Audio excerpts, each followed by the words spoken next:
안녕하세요. 저는 올해 36살이 된 기혼 여성이에요. 결혼 6년 차이고 아이는 아직 없습니다. 저는 남편과의 사이는 아주 좋지만 아직 아이가 없어서 주위 사람들의 걱정이나 관심을 한 몸에 받고 있습니다.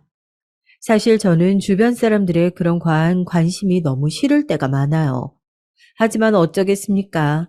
한국에 살고 있는 제 나이 또래 사람들은 결혼을 했으면 당연히 아기 낳는 것을 전제로 사는 사람들인걸요. 저 역시도 아기가 무척 갖고 싶습니다.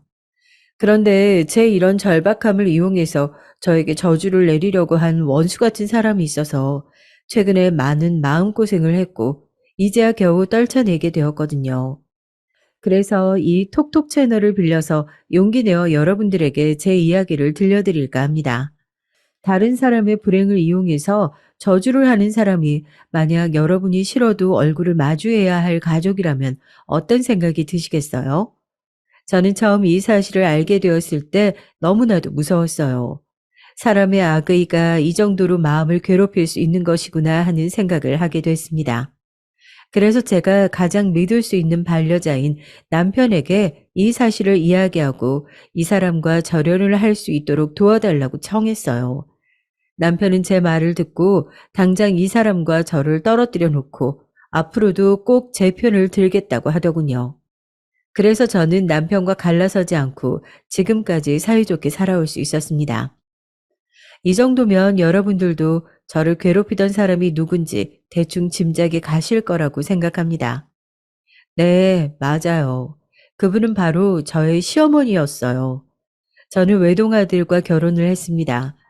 제 주변에서 조언을 하던 결혼한 친구, 선배들은 하나같이 전부 외아들은 결혼 상대로는 최악이라면서 두 팔 걷어붙이고 말리더라고요. 그런데 누구나 말리는 최악의 결혼 상대와 제가 왜 결혼을 했을까요? 여러분도 궁금하시겠죠?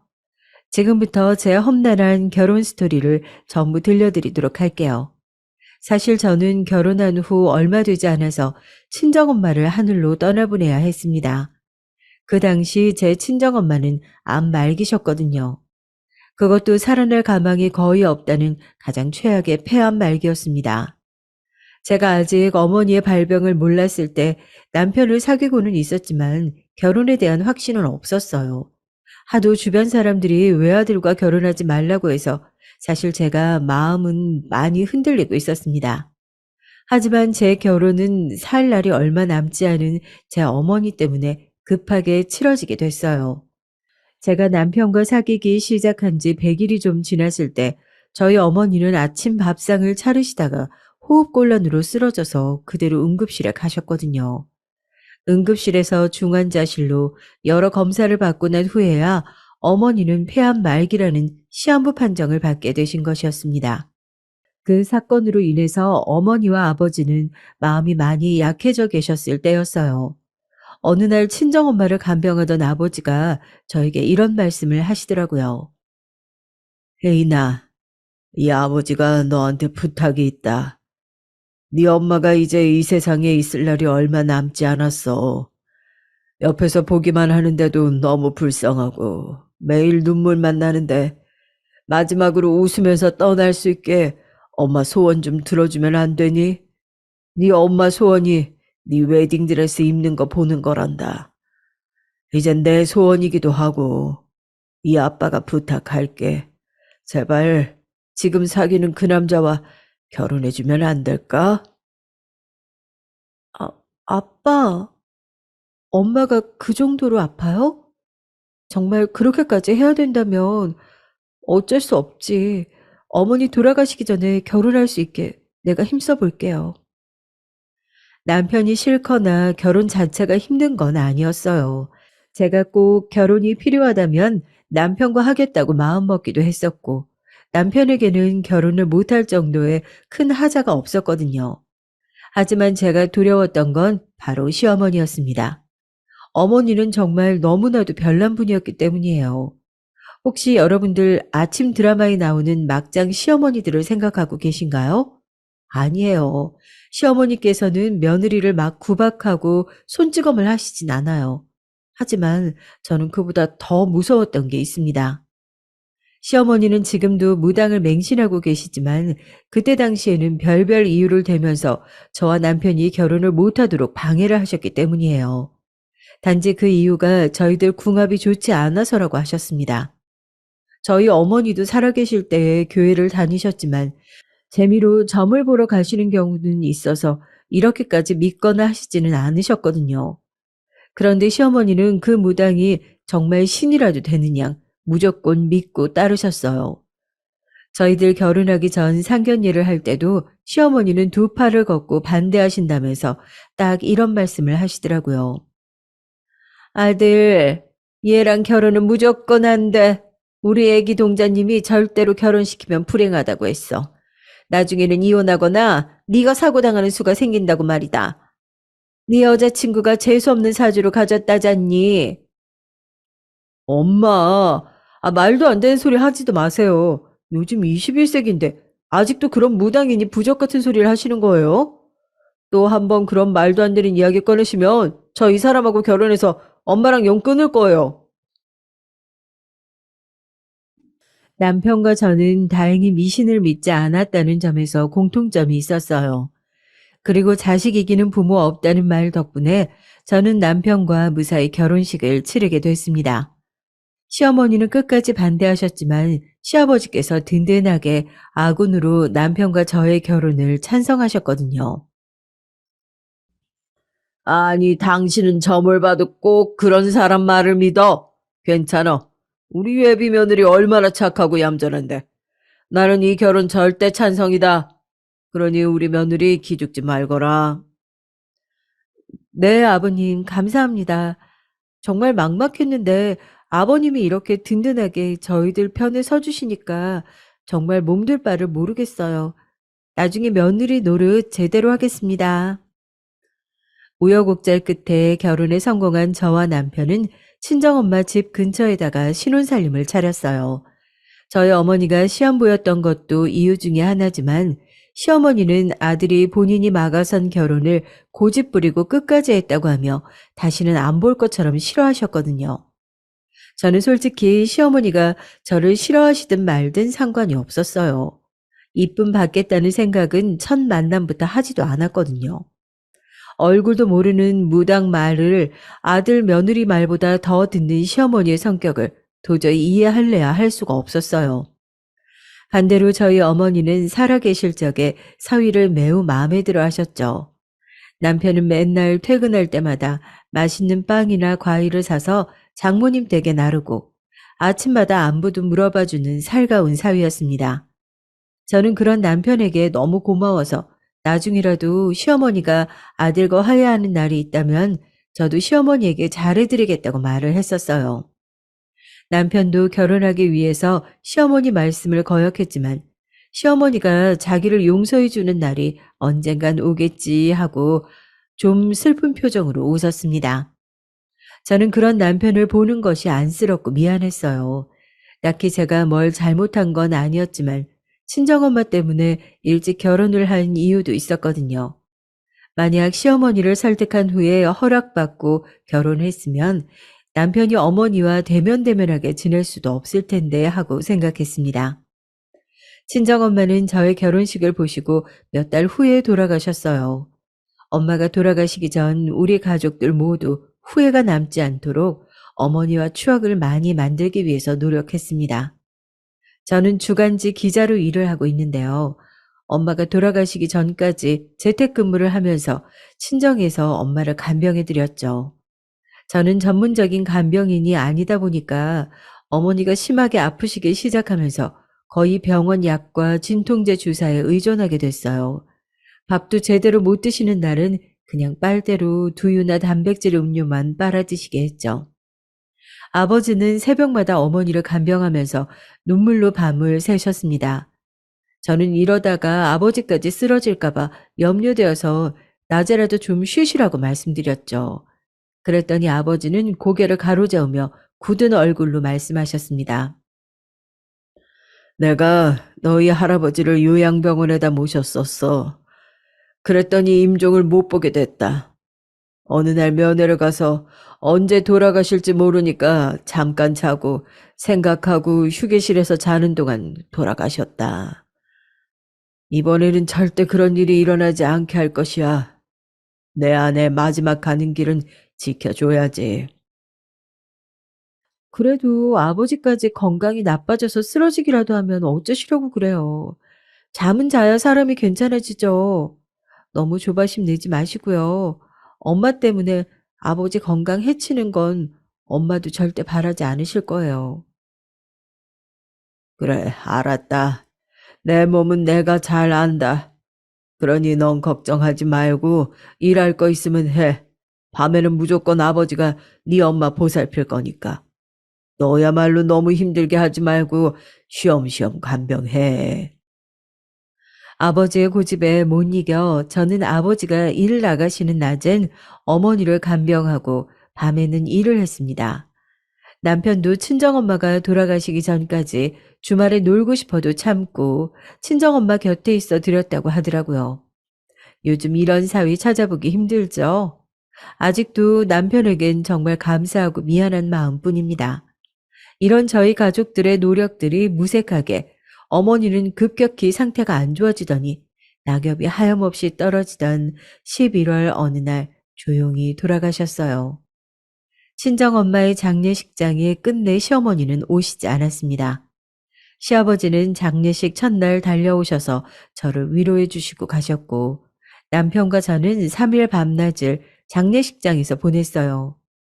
시어머니는 비록 안 오셨지만 저는 그것조차 서운하다 할 수 없을 정도로 정신없는 3일이 지났습니다. 슬퍼서 아무것도 하질 못하시는 아버지를 대신해서 저는 결정해야 할 것들이 너무 많았기 때문이에요. 그렇게 친정엄마의 장례를 치르고 3개월이 지난 후 남편은 겨우 시어머니께 허락을 받아서 시댁에 갈 수 있게 되었다고 하더군요. 저도 같이 오라고 하셨다면서 설날부터 시댁에 출입해도 된다고 하더라고요. 저희 엄마가 11월에 돌아가셨고 새해를 맞아서 남편이 시댁에 같이 가자고 했으니 저는 결혼 후 거의 반년이 지나서야 다시 시어머니의 얼굴을 뵈었습니다. 시댁에 가서 저는 머쓱하게 웃으면서 시어머니에게 꾸벅 인사를 드렸어요. 아, 어머니, 이 사람 용서해 주시고 받아주셔서 감사해요. 저도 어머니께 친정어머니 일로 심려 많이 끼쳐드렸지만 이제부터는 며느리로서 도리를 다하도록 할게요. 넓은 마음으로 용서해 주셔서 감사합니다. 하지만 시어머니는 아직도 찬바람이 쌩쌩 부는 목소리로 날카롭게 제 말을 자르시더라고요. 저는 시어머니 말씀을 듣는 순간 움찔해서 소름이 돋았습니다. 난 내 아들 용서한 거지 아직 널 며느리로 받아들인 거는 아니다. 그러니까 내 마음이 풀렸다고 오해하지는 마.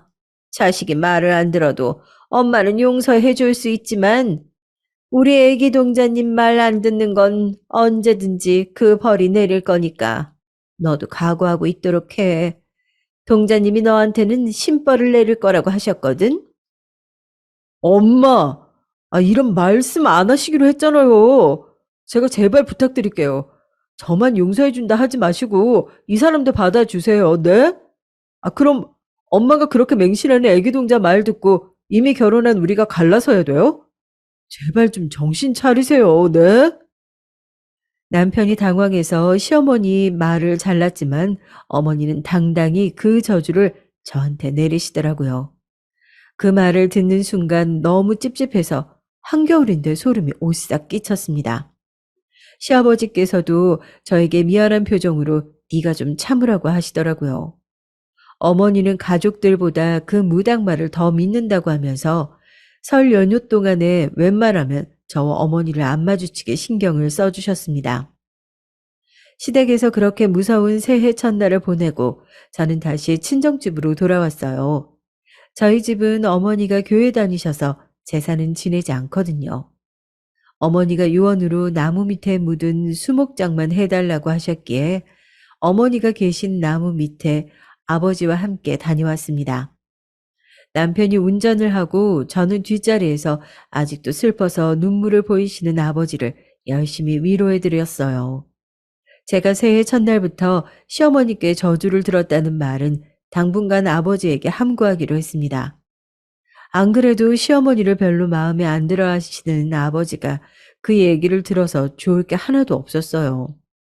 성묘를 하고 친정에 돌아와서 남편은 지쳐서 잠을 자고 아버지와 둘이서 간단히 점심을 먹었습니다. 아버지는 6개월 만에 다시 시어머니를 뵌 소감이 어떠냐고 장난식으로 저에게 물으셨죠. 그래, 네 시어머니가 이번에는 애기 동자인가 뭔가 그 사람이 뭐라고 했다고 그러디? 혹시 네 욕한 거면 이 아버지가 안 참을 거다. 그러니까 솔직히 말해봐. 아버지, 시어머니가 매번 그렇게 전만 보고 다니시진 않아요. 그러니까 걱정하지 마세요. 어머니가 막 반겨주시진 않아도 남편도 용서했고 저한테도 명절이나 시부모님 생신 때 와도 된다고 말씀하셨으니까 너무 신경 쓰지 마세요. 저는 시댁에 갈 때면 당연히 시어머니 말씀을 그냥 흘려들었어요. 제가 그런 거 하나하나 신경 쓰면 제 수명은 벌써 10년 넘게 줄었을걸요. 하지만 저 역시 사람인지라 기분이 좋지는 않았습니다. 누군들 그런 저주 같은 말을 듣고 좋아하겠습니까만 시어머니는 저한테 안 좋은 말씀을 하실 때마다 우리 애기 동자님이라고 시작하시는 것이었어요. 예를 들어서 저한테 신년에 운이 나쁘다고 했다. 아니면 꿈자리가 사납다고 하더라. 이런 말씀들을 애기 동자의 입을 빌어서 아무렇지도 않게 하시는 거였습니다. 특히 저한테 그런 흉사 같은 걸 많이 전해주시는데 나중엔 정말 귀에서 피가 나올 것 같더라고요. 저는 너무 어이가 없고 어머니의 전화가 받기 싫어서 어느 날 남편에게 불평을 했어요. 여보, 어머니 말이야. 정말 너무하신 것 같아. 내가 일할 시간인데도 아랑곳 않고 수시로 전화하셔서 나한테 저주를 하시는데 당신이 좀 말려주면 안 돼? 좋은 말도 계속 들으면 귀가 아픈데 어머니는 계속 이번 주에 아플 거라느니 화분이 머리에 떨어질 거라느니 하시잖아. 근데 그게 어떻게 맞는 날에는 나도 소름이 너무 돋아. 제발 당신이 좀 말려줘. 일상생활이 힘들잖아. 어머니가 또 자기 힘들겠구나. 내가 미안해. 우리 엄마는 정말 아무도 못 말리는 분이라니까. 난 그냥 건성으로 들어드려. 그리고 안 믿으면 그만이지 뭐. 알았어. 내가 당신한테 피해 안 가도록 어머니께 잘 말씀드려 볼게. 남편이 어머니께 전화를 하고 시어머니랑 한참을 싸우고 나서야 며칠은 잠잠하게 넘어갈 수 있었어요. 하지만 남편이 잔소리를 안 한다 싶으면 또 시어머니는 줄기차게 저한테 저주의 말을 전화로 전화하시는 것이었어요. 그럴 때마다 남편에게 불평불만을 늘어놓기도 좀 애매해서 저는 그냥 그런 시어머니를 참고 견디기로 했죠. 제가 기자 일을 재택으로 하기도 했는데요. 일에 집중하기 위해서 어머니께 오전 9시에서 5시까지는 전화를 하지 말아달라고 부탁을 드렸어요. 하지만 시어머니는 제 말은 완전히 무시하시고 제가 전화를 안 받으면 문자라도 그놈의 애기 동자 말을 기어코 저한테 전해주시는 것이었죠. 예, 우리 애기 동자님께 전화해서 물어봤는데 말이야. 너 오늘 오후 5시에서 10시 사이에 교통사고 수가 있대. 그러니까 밖에 절대로 나가지 마. 알겠니? 너 시험이 말 들어서 나쁠 거 하나도 없으니 명심해라. 나중에 사고 나고 후회하지 말고. 알았지? 이런 문자를 하루에 한두 번씩 꼭 받는다고 여러분들도 생각해 보세요. 여러분도 정말 무섭지 않으실까요? 저는 시어머니의 이런 황당한 이야기를 들을 때마다 수화기를 되도록 멀리 귀에서 떼게 됐답니다. 그러면서 건성으로 내내 하고 확 끊어버렸어요. 그러면 시어머니는 바로 다시 전화를 해서 어른이 말씀하시는데 왜 먼저 끊어? 그러니 네 엄마가 일찍 돌아가시지. 네 엄마 병사하게 된 것도 나는 신령님께 들어서 알고 있었어. 라면서 이런 기분 나쁜 말씀을 꼭 덧붙이시는 거였어요. 시어머니한테 오는 전화는 피한다 치지만 제일 재수없는 것은 저에게 한번 그 무당집에 같이 가자고 조르는 거였어요. 저는 처음에 어머니가 신년 운세나 좀 보러 가자고 가볍게 말씀하시길래 딱 한 번 그 무당 신당에 간 적이 있었습니다. 그런데 어두컴컴한 신당 내에서 그 애기 동자는 제가 들어서자마자 기분 나쁜 목소리로 말하는 거였어요. 어? 네가 우리 마누라 외동아들이랑 결혼한 그년이야? 저는 이 말을 듣고 너무 놀랐어요. 여기서 말하는 우리 마누라는 시어머니를 지칭하는 것인데 이 무당은 여자였거든요. 시어머니의 남편은 당연히 시아버지 실 텐데 말이죠. 이 여자 무당은 완전히 시어머니에게 남편처럼 행세하면서 반말도 서슴지 않았어요. 저는 원체 그런 걸 믿지 않아서 그냥 벌벌 떨면서 입을 꾹 다물고 아무 말도 하지 않았죠. 그랬더니 옆에서 시어머니가 그 여자 손을 꼭 잡더니 말씀하시더군요. 우리 애기 동자님이 이용하시네. 우리 아들이 억지로 결혼한다고 내 말도 무시하고 얘를 데려와 버렸잖아. 그러니까 내가 며칠 동안 자기가 꿈속에서 나한테 호통을 하도 쳐서 죽을 뻔했다니까. 내가 그 결혼 끝나고 굿해서 재수없는 인연 대신에 200만 원짜리 인형 태워 보냈으니까 걱정하지 마. 자기는 나만 믿고 따르면 돼. 전혀는 다시 여기 데리고 오지 마. 부정타니까. 이 무당말을 듣자마자 시어머니는 저를 죽일 듯 노려보시더니 저보고 나가서 기다리라고 했어요. 저는 향 냄새가 가득한 신당 밖으로 나가서 시어머니가 그 여자와 볼 일이 끝날 때까지 기다렸습니다. 같이 차를 타고 왔으니 제가 다시 시어머니를 집에 모셔다 드려야 했거든요. 그것만 아니었으면 저는 꼬리 빠지게 도망을 갔을 거예요. 귀도 씻고 싶었습니다. 너무 더러운 말을 들어서요. 그 후에는 저는 다시 시어머니와 신년 운세 같은 건 보지 않기로 했어요. 그 애기 동자도 제가 싫다고 하니 그보다 잘된 일이 없었죠. 나중에 그 무당이 신발도 하나도 없어진 가짜 사기꾼이란 소리를 듣고 저는 아하, 그럼 그렇지 하고 이해가 싹 되는 것이었습니다. 누군가 하나 미워할 사람을 만들어 놔야 우리 시어머니에게서 돈을 뜯어낼 수 있었으니까요. 그 무당은 처음부터 약을 친 것이었어요. 그 대상이 운 나쁘게도 제가 된 셈이었습니다. 하지만 가스라이팅이 그렇게 무서운 것인 줄 저는 시어머니의 경우를 보고 알았습니다. TV나 범죄 프로그램에서만 나오던 그 가스라이팅이란 단어가 그 무당에게 딱 어울리는 말이었죠. 시아버지도 하도 그 무당 말 듣고 시어머니가 잔소리를 하시니 몇 번 무시하다가 나중에는 버럭 화를 내시더라고요. 당신 그 무당집에 도대체 얼마나 갖다 바친 거야? 어?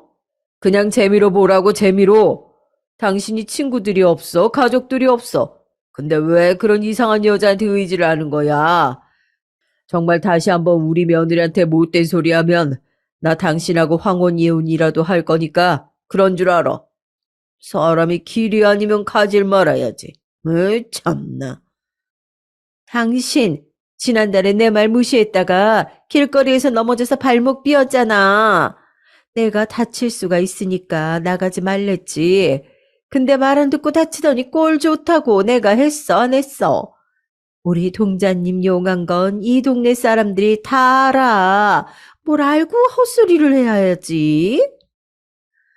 이렇게 우리 가족과 아무 상관없는 그 여자 때문에 우리 시댁은 바람잘 날이 없었어요. 남편은 무당말만 믿고 저를 미워하시는 시어머니 때문에 1년에 2번 명절 때만 시댁에 가자고 했습니다. 저는 남편이 저희 엄마한테 잘 해드리는 걸 기억하면서 시어머니에게 보통 때는 잘 대해드리려고 노력했어요. 하지만 시어머니는 시댁에 아무도 없을 때는 저를 노려보며 니년 때문에 애기 동자님이 화나셨다면서 저에게 마구 욕을 하셨습니다. 어머니, 저 어머니께 정말 잘하고 싶어요. 그런 기회를 주시면 안 될까요? 전 어머니를 이해할 수가 없어요. 왜 생판 남인 그 애기 동자 때문에 가족까지 불편하게 만들고 버리려고 하시는지 말이에요. 제가 이 말을 하니 시어머니는 씩씩 거친 숨을 몰아쉬시면서 저에게 삿대질을 하고 소리를 지르더군요. 야, 너 말이면 다인 줄 알아? 우리 동자님이 한번 화가 나면 아무도 못 막아. 빨리 잘못했다고 빌어. 안 빌면 너 진짜 큰일 나. 내 옆에서 듣고 계신단 말이야. 어머니, 제 옆에 아무도 없어요. 얼른 망상에서 벗어나세요, 제발요. 그렇게 기약 없이 싸우고 시간이 지나면 대면대면한 채로 명절마다 만나는 날들이 5년이나 계속된 것이었어요. 저는 어느 날 너무 답답해서 시아버지에게 여쭈어본 적이 있습니다. 남편이 저랑 결혼하기 전에도 어머니가 이렇게 병적으로 무당의 말을 믿었는지 말이에요. 그랬더니 시아버지는 시어머니가 한 달에 한 번씩 그 점집에 가시기는 했지만 그전에는 제 남편만 그렇게 잡들이를 했다고 하시더라고요. 머리를 어디에 두고 자지 마라. 시험 보는 날에는 빨간 속옷을 입어라. 어머니의 이런 말들은 그냥 미신으로 치부하고 시아버지도 별 신경을 쓰지 않았답니다. 그런데 너희들 결혼할 때쯤 한번 그 점을 보러 가더니 너를 멀리해야 한다고 펄펄 뛰면서 결혼을 말리지 뭐냐. 그래서 나도 몇 번 싸웠다. 그 점집에 가서 무당 여자에게 헛소리 말라고 호통도 쳐봤고 말이야.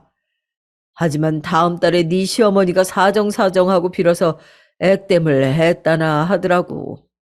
그래서 내가 죽지 않았다고 말이다. 동자한테 대들면 심벌을 받는데 아유 그 무당 때문에 몇백을 구슬하는데 다 날려버렸지 뭐냐. 나도 참 어이가 없다. 시아버지는 혀를 쯧쯧하면서 팔짱을 끼고 더 이상 말도 하기 싫다고 하셨어요. 저 역시 답답해서 한숨이 나왔습니다. 어머니께서 미신을 믿은 뿌리가 너무 깊은데 제가 옆에서 무슨 말을 해도 어머니를 말릴 수가 있을 것 같지 않았어요. 저는 남편과 시아버지처럼 그저 체념하고 시어머니를 멀리하게 됐습니다. 명절 때 시댁에 가면 옆에 있지만 말을 섞지는 않는 그런 사이 말이에요. 그러던 어느 날 시어머니는 또 그 무당집에 가서 무슨 말을 듣고 오셨는지 우리 집으로 찾아오셨어요. 원래 재수 없다고 우리 사는 집에는 잘 오시지도 않았는데 저는 갑자기 시어머니가 현관벨을 누르자 펄쩍 뛸 정도로 놀랐습니다. 어머니가 또 무슨 말을 하실지 걱정도 됐고요. 안 그래도 남편도 우리 사이에 아기가 안 생기자 몸에 좋은 것만 먹고 영양제만 먹으면서 병원에 한번 다녀보자고 하던 참이었거든요. 저는 시험관이나 산부인과에서 임신 준비를 하면 돈이 많이 들 걸 알았어요. 사실 맘카페에서 하는 말들을 미리 들어서 알았거든요. 그 때문에 병원비가 걱정되어서 그냥 음식 조심하고 운동만 하고 하늘에 맡기자고 했어요. 하지만 결혼한 지 이제 5년이 됐으니 아기는 가지라고 저희 친정아버지도 은근히 손주를 기다리신 눈치였죠. 친정아버지가 혹시 저에게 남편이 피임하냐고 아니면 왜 이렇게 손주 소식이 없냐고 물으실 정도였으니까요. 저는 친정아버지가 그런 뉘앙스로 말씀하실 때마다 웃으면서 얼버무리기 바빴어요. 언제든 생길 수 있겠지. 그렇게 안일하게 생각했던 것도 사실이었습니다. 아기를 아주 싫어하지는 않지만 제가 잘 키울 자신도 없고요. 게다가 친정엄마는 돌아가셨으니 도움을 받을 수도 없잖아요. 시어머니도 키워주실 것 같지가 않고요. 저를 싫어하는데 제가 애를 낳으면 좋아하실지 믿어지지도 않았고요. 친구들 중 일찍 결혼한 애들은 자식들이 벌써 중학생은 되었거든요. 그 애들에게 육아에 대해 물어보면 애기 낳아서 밤새 가면서 분유 타고 흔들어 재우고 하다 보면 손목이랑 무릎 관절 다 나간다고 조심하라고 했던 말들이 생각이 나더라고요. 그리고 지금은 애 다 키워놓고도 자기가 아직 30대니까 좋지만 젊은 엄마일 때는 다른 애들을 다 이쁘게 꾸미고 놀러 다닐 때 자기는 우울하게 집에서 애만 봤다고 후회된다고 하더라고요. 자기는 아예 청춘이 없었다고 말이죠. 아무튼 저는 시어머니가 생전 걸음도 하지 않으시던 우리 집으로 찾아오셔서 정말 놀랐어요. 저는 어안이 벙벙해서 현관문을 열자마자 시어머니께 물었습니다. 어머니, 어떻게 저희 집에 다 오셨어요? 저 재수없다고 평소에 잘 안 오시잖아요. 제가 이 말을 했더니 시어머니는 입을 삐죽거리면서 저에게 물이나 한 잔 가져오라고 하셨죠. 저는 시어머니께 드릴 커피를 타면서 오늘은 또 무슨 저주의 말을 들을지 걱정이 돼서 어머니하고 눈도 못 마주치겠더라고요. 시어머니는 커피를 한 모금 마시더니 식탁에 앉아서 저에게 흰 봉투를 하나 내밀었습니다. 평소 같지 않게 억지로 상냥하게 웃는 표정으로 말이에요. 저는 그게 뭔지 궁금해서 고개를 갸우뚱했어요. 그랬더니 어머니는 입꼬리를 올리시면서 이렇게 말씀하시더라고요. 어머니, 이게 뭔데 저한테 주시는 거예요? 이거 영어만 부적이다. 그 100만 원 주고 애기 동자한테서 써온 건데 아들 낳게 해주는 거래. 내가 저번에 우리 아들한테 전화를 했는데 너희들 임신 준비한다면서. 동자님이 베개에 기도하고 나한테 기운 담아서 써주신 거니까 베개 속에 넣고 잠을 자봐. 그럼 네 꿈에 삼신할매가 나와서 아들로 낳게 해주신다고 하니까. 시어머니의 말을 듣고 저는 너무 기가 막히고 어이가 없었어요. 일단 부적으로 아들을 낳을 수 있다면 누가 안 가지고 가겠습니까? 그런데다 100만 원이나 썼다니 여러분은 우리 시어머니 이해하실 수 있으시겠어요? 저는 시어머니가 주신 부적을 찝찝해서 거절했습니다. 어머니, 뭐하러 이런 거 비싸게 주고 사셨어요?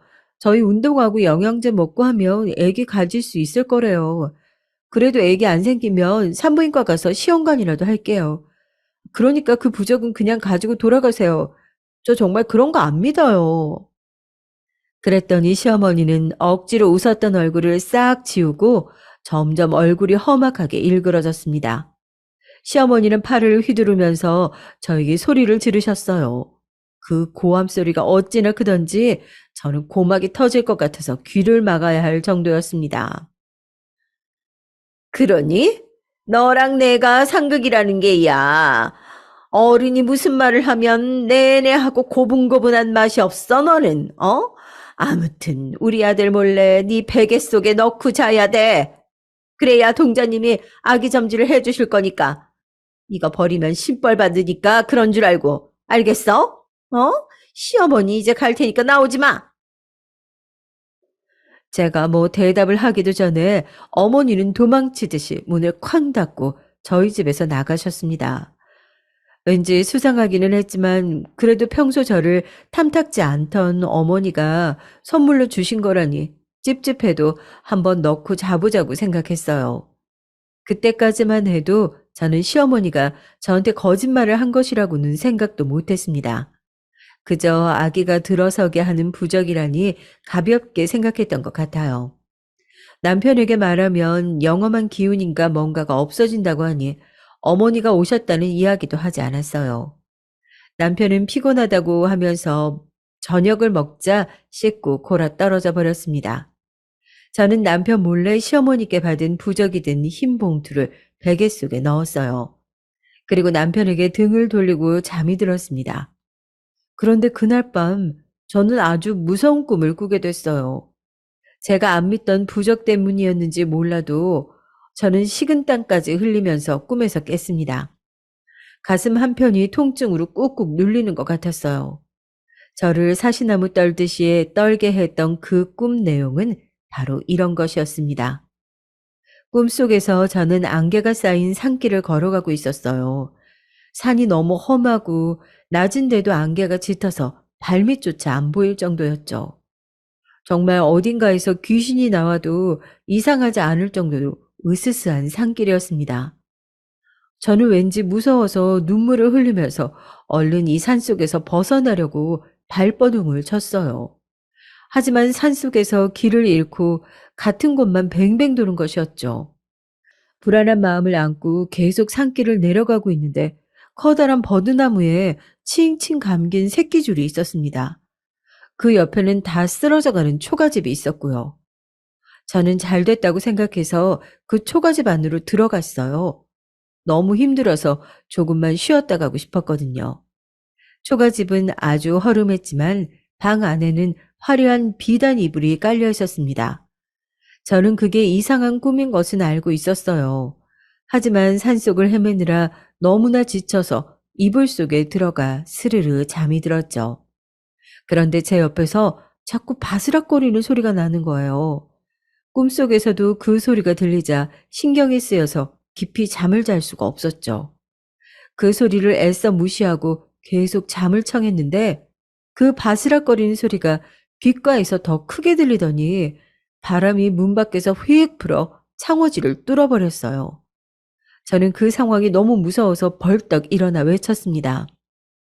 누, 누구야? 얼른 나와! 귀신이면 사라지고! 혜인아, 나다. 너 지금 잠들려고 하고 있지? 자면 안 돼. 꿈에서도 보고 싶던 친정엄마의 목소리에 저는 눈물을 펑펑 흘렸어요. 그리고 초가집 밖에 나와 봤습니다. 거기에는 친정엄마가 생전의 모습처럼 서 계셨습니다. 친정엄마는 걱정스러운 얼굴로 산길을 걷다가 지친 저를 바라보셨어요. 저는 이게 꿈인지 생신지 정말 구분이 되지 않았습니다. 그리운 엄마의 얼굴을 다시 본다는 건 너무 좋았지만 죽은 사람이 꿈에 나오는 건 좀 불길하다는 생각이 들었어요. 저는 꿈속에서 어머니에게 무슨 일이 있느냐고 물었습니다. 그랬더니 어머니는 경악할 만한 이야기를 하시는 거였어요. 엄마, 혹시 나 때문에 꿈속에 계시는 거예요? 아니, 무슨 일 있어요? 정신 차려. 엄마는 우리 딸한테 경고해 주려고 온 거야. 그 베개 속에 있는 부적 얼른 꺼내서 태워버려라. 그거 정말 흉한 물건이야. 누가 주었는지 너에게 해코지 하는 사람이 준 거다. 명심해라. 얼른 일어나서 태워버려. 친정어머니가 그 말을 저에게 남기고 사라지자 초가집마저 온데간데 없어져 버렸습니다. 저는 너무나 놀라서 가슴을 부여잡고 꿈에서 깨어났어요. 악 하고 소리를 지르자 옆에서 잠들었던 남편까지 놀라서 벌떡 일어났습니다. 남편은 제가 가위에 눌린 것을 알아보고 걱정이 되어서 한마디 하더라고요. 여보, 왜 그래? 괜찮아? 아, 귀가 허여졌나? 이 식은땀 좀 봐. 당신 내일 한의원 가서 진맥하고 보약 좀 지어오자, 응? 내가 내일 월차 낼게. 아, 아니야. 그냥 꿈을 좀 꿨는데 그게 무섭고 불길했어. 그래서 그런 거야. 나 아무렇지도 않아. 그냥 다시 자. 저는 거짓말로 남편을 안심시켰어요. 어머니가 준 부적 때문에 이상한 꿈을 꾸었고 친정엄마가 나와서 그 부적이 재수가 없는 거라고 새벽에 일어나서 말하기엔 너무나 길고 복잡했거든요. 그래서 저는 그 부적이 도대체 무슨 용도인 건지 알아봐야겠다고 생각했습니다. 불안한 눈으로 저를 쳐다보던 남편을 다독여서 다시 잠들게 하고는 저는 살짝 베개 속에서 흰 봉투를 다시 꺼냈어요. 그걸 핸드백 속에 넣어두고 다시 잠을 청했더니 꿈 하나도 꾸지 않고 개운하게 잘 잤습니다. 다음 날 남편이 출근하고 나서 저는 그 부적을 가지고 친구에게 갔어요. 그 친구는 취미로 민속학을 하다가 뒤늦게 대학까지 나와서 친구들 점을 재미로 봐주는 친구였거든요. 저는 친구에게 시어머니가 이걸 줬다면서 핸드백을 열고 부적을 보여줬습니다. 그랬더니 그 친구의 표정이 어두워졌어요. 친구는 심각한 얼굴로 이걸 누구한테 받았느냐고 물어봤습니다. 이거 주술 위한 건데 내가 알기로는 해코지 하고 싶은 사람이 있을 때 몰래 베개 속에 넣어두라고 하는 것 같던데 이런 흉한 물건을 주지도 받지도 말아야 하는 거야. 그런데 이거 진짜 너희 시어머니가 주신 거 맞아? 처음부터 내가 그 집안하고 결혼하지 말랬잖아. 아, 그러니까 내 말 들었어야지. 네 남편은 뭐라고 하지 않아? 남편은 몰라. 아, 시어머니가 무당한테 홀려 계신 것만 알지. 나한테 저주까지 건 것까진 말 안 했어. 시어머니가 어제 와서 아기 생기게 하는 부적이라면서 꼭 베개 속에 넣고 자라고 신신당부를 하시더라고. 남편하고는 헤어질 생각도 없고 난 시어머니만 안 보고 살면 소원이 없겠다. 아, 정말 처음 잘해드리고 싶었는데 왜 그렇게 날 미워하시지? 이해가 안 돼. 내 생각엔 그 무당이 네 시어머니 조정하는 것 같아. 경찰에 신고해. 사기죄로 신고하면 될 것 같아. 내 말 명심해. 너희 친정엄마가 꿈까지 나와서 경고하신 거면 말이야. 너한테 조만간 나쁜 일이 일어날 수도 있으니까 정말 조심하고. 친구는 찝찝하고 불길하다고 하면서 자기가 그 부적을 태워버리겠다고 달라고 했어요. 그래서 저는 친구에게 부적을 조금만 보관해 줄 수 없느냐고 부탁했습니다. 나중에 그 무당을 사기죄로 고소하거나 할 때 증거로 쓸 수 있지 않을까 하는 생각에서였어요. 친구는 그런 용도라면 알겠다고 하면서 그 찝찝한 걸 나무 상자에 넣어서 친구 방에서도 아주 먼 곳으로 치워두었습니다. 그 친구의 말에 따르면 그게 내뿜는 기운이 너무 독해서 올해는 못 갖고 있는다고 하더라고요. 그러면서 얼른 경찰에 신고하고 증거 가능한지 물어보라고 하더라고요. 저는 친구에게 그 애기 동자네 신당에 같이 가주면 안 되느냐고 부탁을 했어요. 원래 혼자 가야 하는 게 맞는 건데 정말 그 여자가 너무 무서워서 혼자 갈 용기가 나지 않았습니다. 친구는 흔쾌히 같이 가겠다고 했어요. 고등학교 때 저랑 엄청 친했던 친구였거든요. 말 나온 김에 지금 가자고 친구는 재촉을 했죠. 그 사기꾼 같은 무당의 정체를 밝혀주겠다고 말이죠. 저는 친구와 같이 용기를 내서 그 애기 동자에게 갔습니다. 그랬더니 그 무당은 제 얼굴을 보자마자 벌벌 떨면서 소금을 마구 뿌리는 것이었어요. 알았구나. 네 시어머니가 애기 들어서게 하는 거라고 안 했어? 왜 우리 어머니 속여요? 당신 나 해코지하려고 그러는 거지. 왜 그랬어? 당신이야말로 신벌 받으려고 작정했어? 속이긴 누가 속였다고.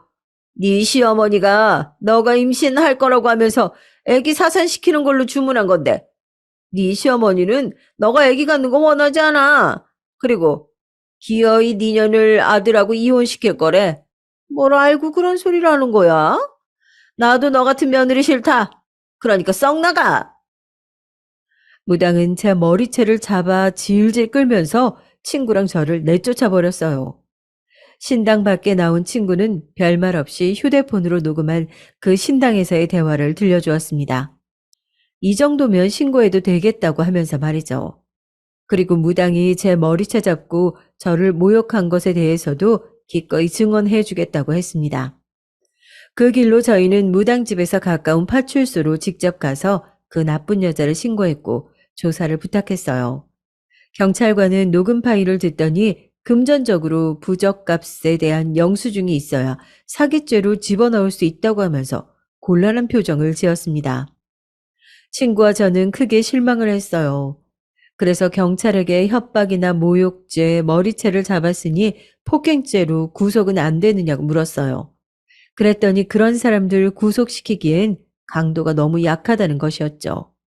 경찰에서도 도와줄 수가 없다고 하니 어쩔 수 없이 저희들은 시어머니를 찾아가기로 했습니다. 저는 시댁은 혼자 가겠다고 친구에게 말했지만 제 친구는 혹시 시어머니가 저한테 무슨 짓을 하지 않을까 걱정이 된다고 하면서 따라가겠다고 했어요. 저는 눈물나게 그 친구에게 고마웠죠. 결정적으로 시어머니와 인연을 끊을 수 있게 도와준 친구거든요.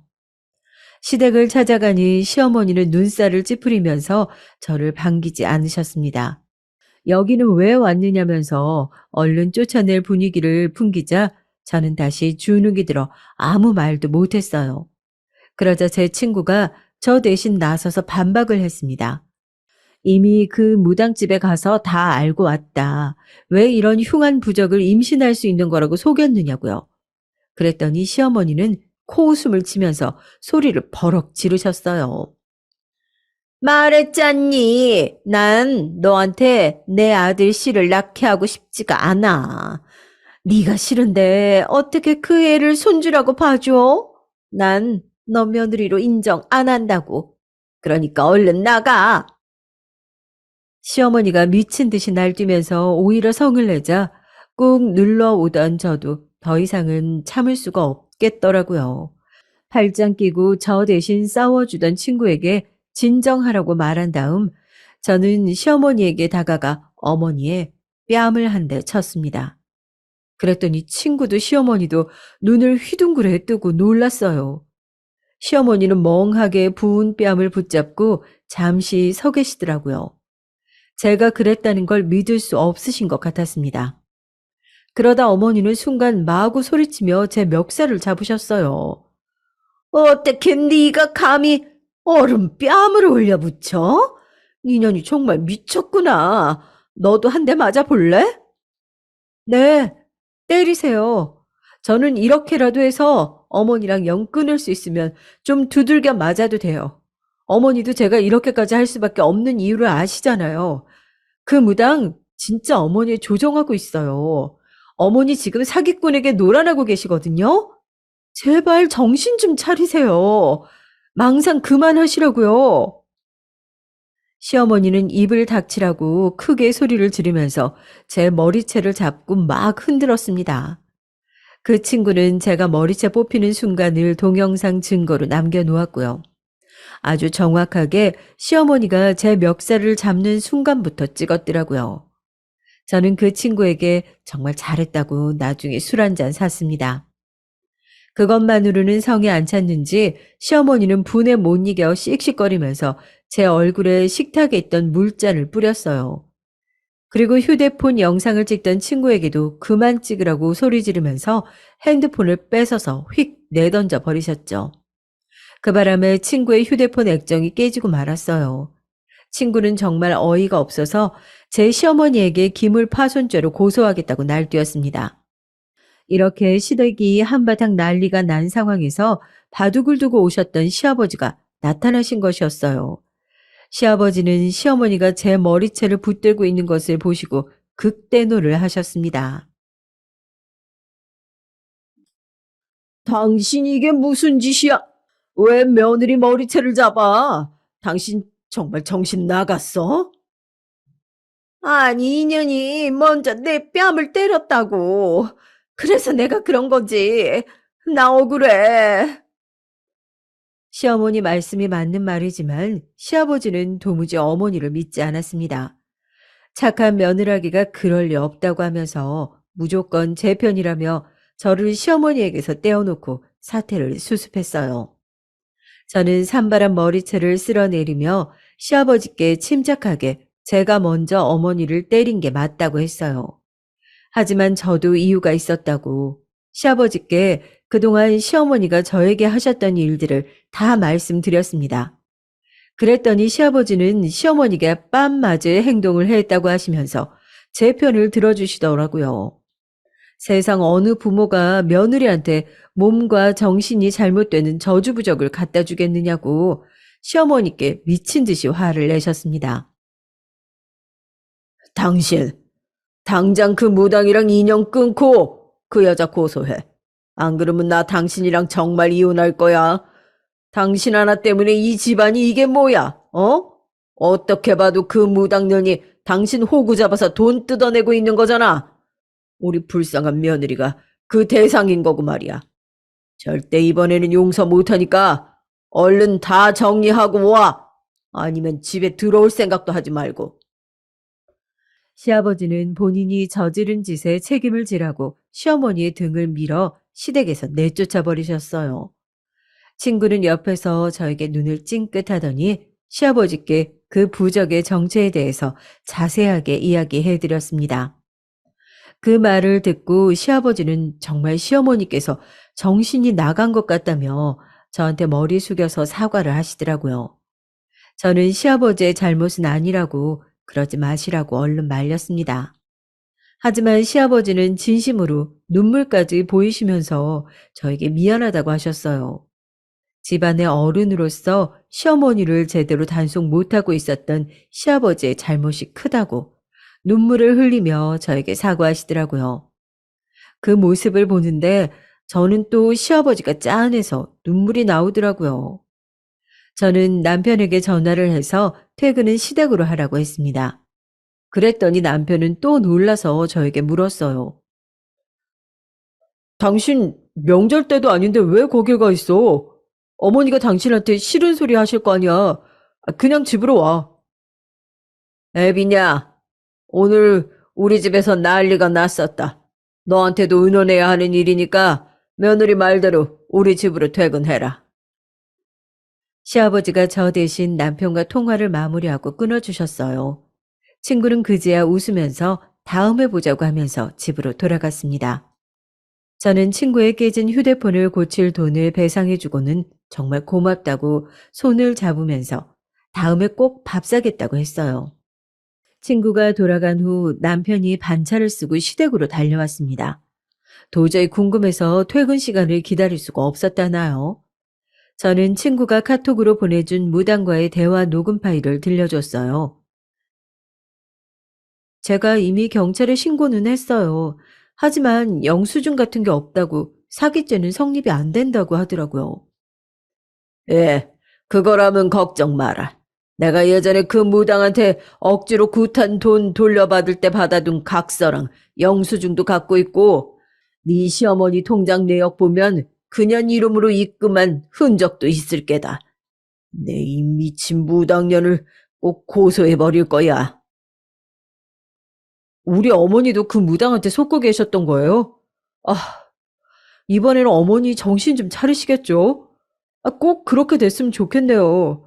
아버지 연세도 많으신데 이혼하시면 안 되잖아요. 아니야. 엄마가 끝까지 정신 못 차리고 계속 며느리 구박하면 이 애비 네 어머니랑 이혼도 불사할 거다. 내 돈 갖다가 미친 무당년한테 바친 네 엄마를 뭘 믿고 애비는 혼자서도 잘 살게야. 마침내 어머니는 그 무당의 가스라이팅에서 빠져나오시긴 한 것 같습니다. 어머니는 처음에 시아버지에게 쫓겨나 무당집에 가서 펑펑 울면서 복수해달라고 조르셨대요.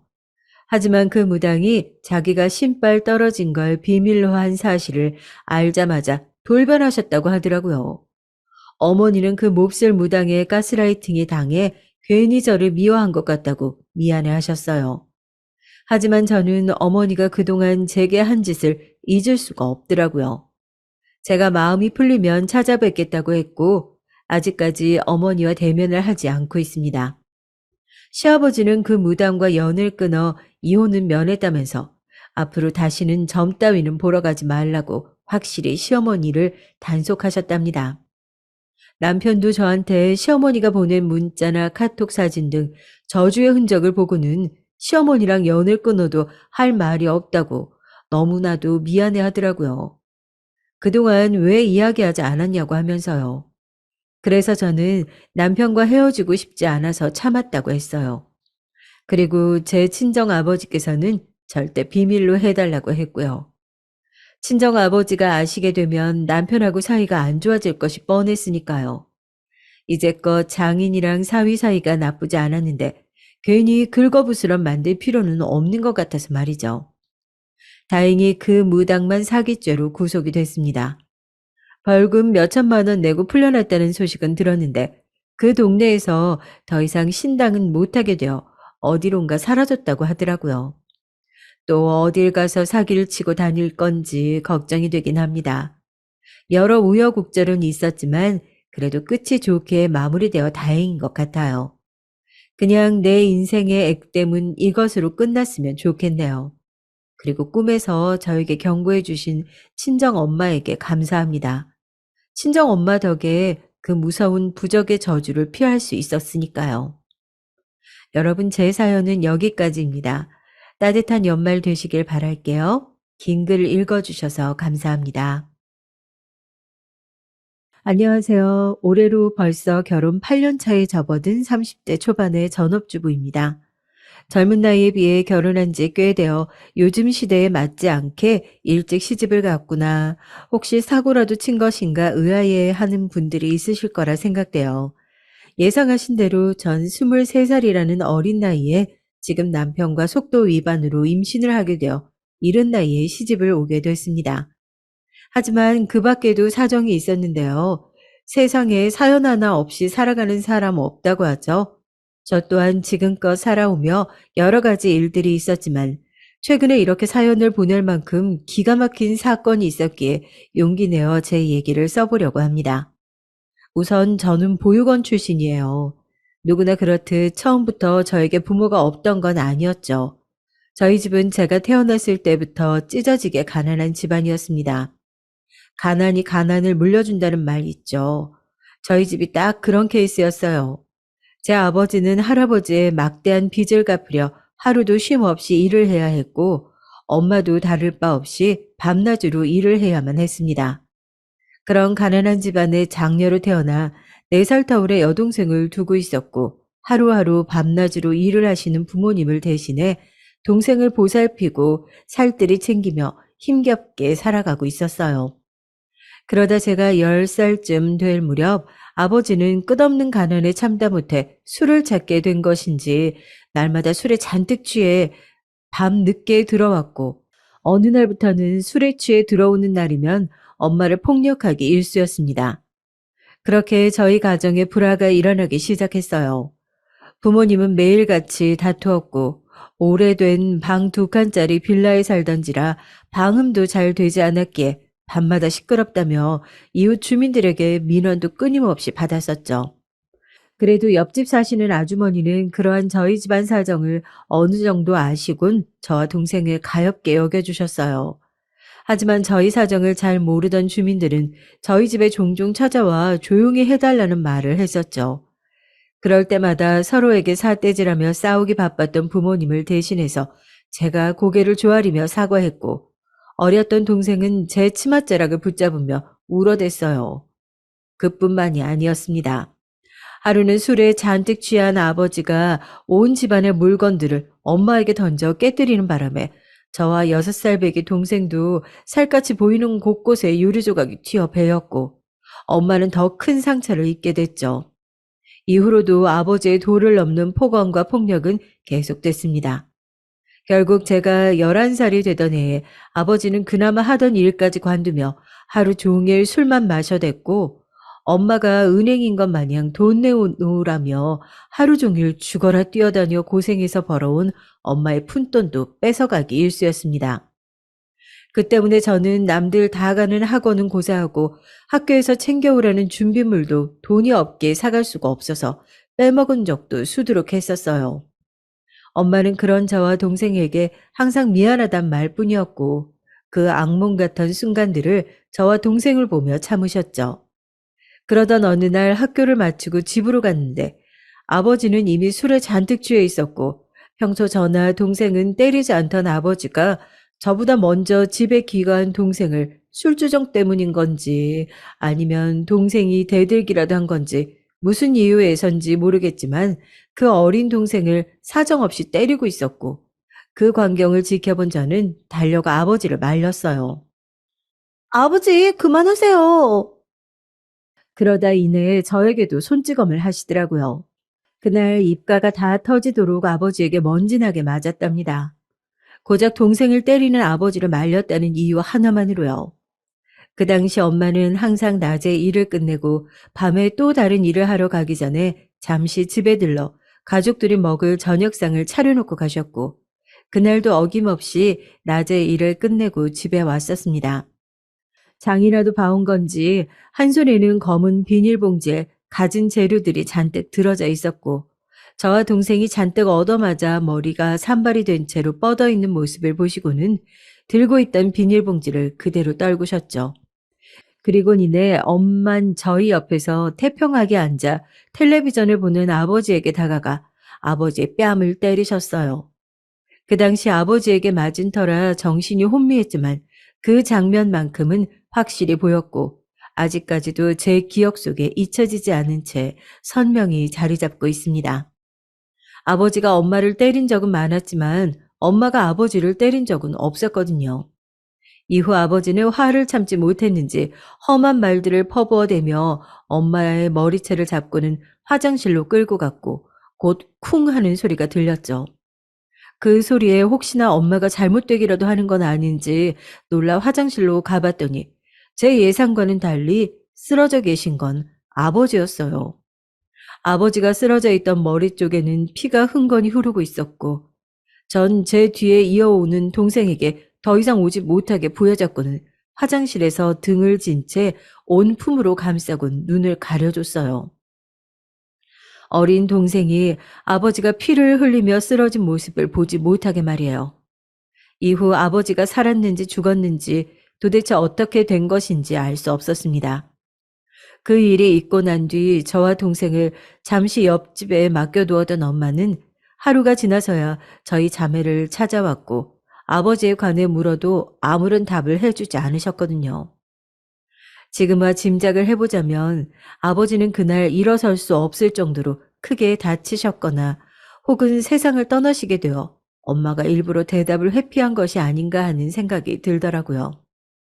그렇게 그 일이 있고 난 다음 날 엄마는 옆집에 잠시 있던 저와 동생을 찾아 데리고 난생 처음 보는 곳으로 떠났어요. 어디를 가는 건지 물어도 아무 대답도 하지 않은 채 그저 슬픈 눈을 해보이던 엄마는 한 건물 앞에 저와 동생을 세워두고 이렇게 말씀하셨어요. 민지야, 은지야, 지금부터 엄마가 하는 말 잘 들어? 너희 여태껏 살아왔던 가난 모두 잊고 새로 시작하는 거야.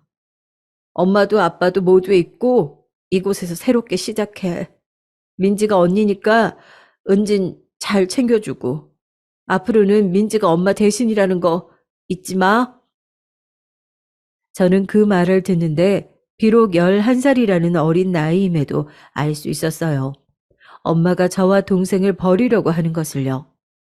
엄마의 말에 그저 눈물을 뚝뚝 흘리며 고개를 끄덕여 보였고 제 말에 저와 동생을 품에 안으며 엄마는 울먹이는 목소리로 말을 이어나갔어요. 엄마가 너무 미안해. 이런 못난 애미 다 잊고 부디 좋은 새 부모님 만나서 새 출발해. 그 말을 마지막으로 저와 동생에게 등을 보이곤 반대편 길로 뛰어가는 엄마의 뒷모습을 마지막으로 저는 더 이상 엄마를 볼 수 없었답니다.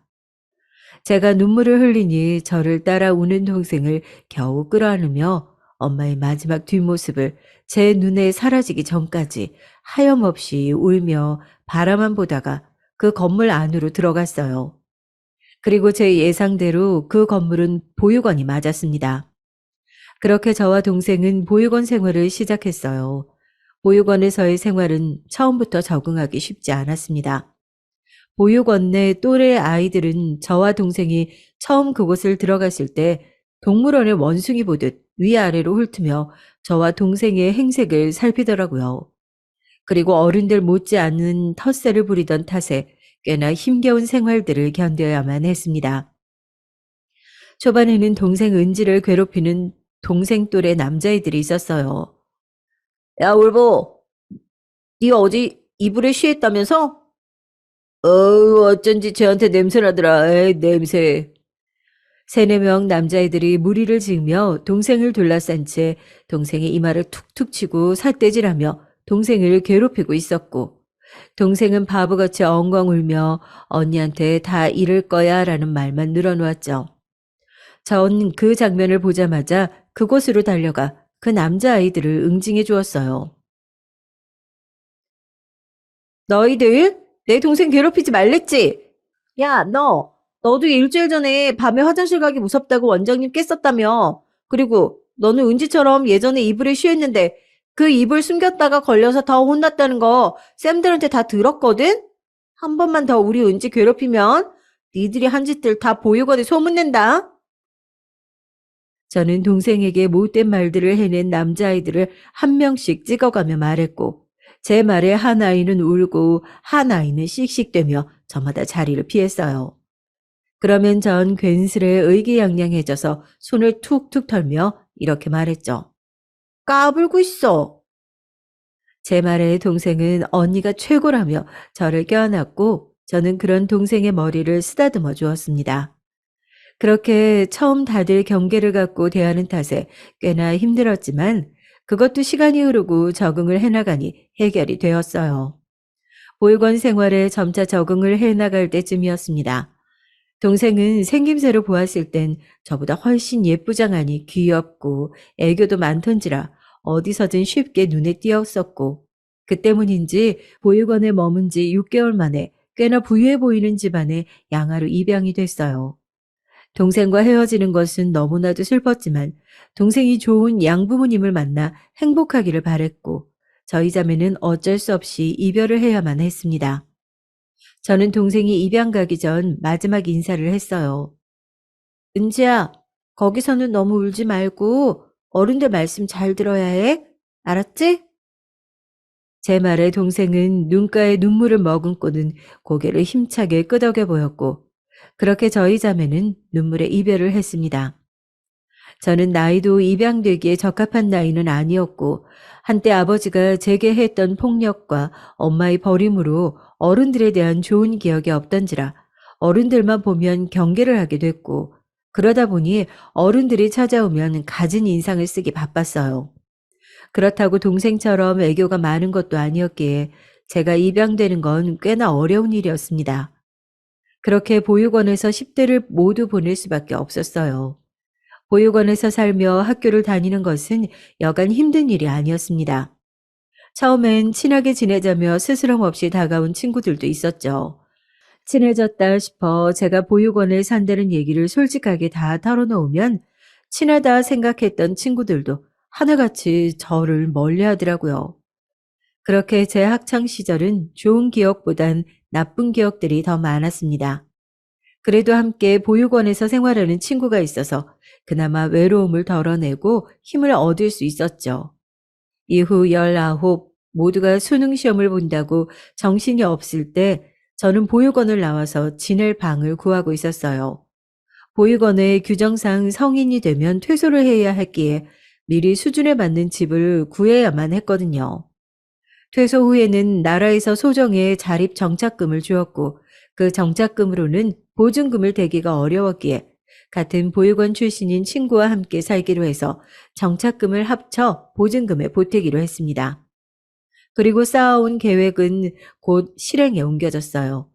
물론 저도 남들처럼 대학교도 가고 남들만큼 공부도 해서 좋은 회사에 취직도 하고 싶었지만 형평상 공부는 제게 사치였죠. 저는 바로 사회에 뛰어들어야만 했어요. 공장에서 포장 아르바이트나 식당에서 설거지 아르바이트 등 굳은 일이라도 돈이 되는 거라면 닥치고 해나갔죠. 밤낮 할 것 없이 하루에 2탕이고 3탕이고 일을 하며 겨우 생계를 유지했습니다. 그러다 21살 때였어요. 주말 아르바이트로 일하던 카페에서 지금 남편을 만나게 됐죠. 남편도 제가 먼저 일하던 카페에 저처럼 아르바이트를 하기 위해 왔던 동갑내기 대학생이었어요. 남편에겐 처음부터 좋은 감정이 있던 건 아니었습니다. 아르바이트는 처음이라며 오자마자 허둥대고 실수만 연발해대는 남편 때문에 동시간대 함께 일하던 제가 뒤치다꺼리를 해야만 했거든요. 그런 제 속도 모르고 남편은 제게 먼저 실없이 웃으며 다가왔었죠. 이름이 민지라고 했지? 아까 21살이라고 했던 것 같은데. 동갑이니까 말 놓을게. 다짜고짜 말을 놓으며 말하던 남편을 보고 이 사람 뭐지 싶었어요.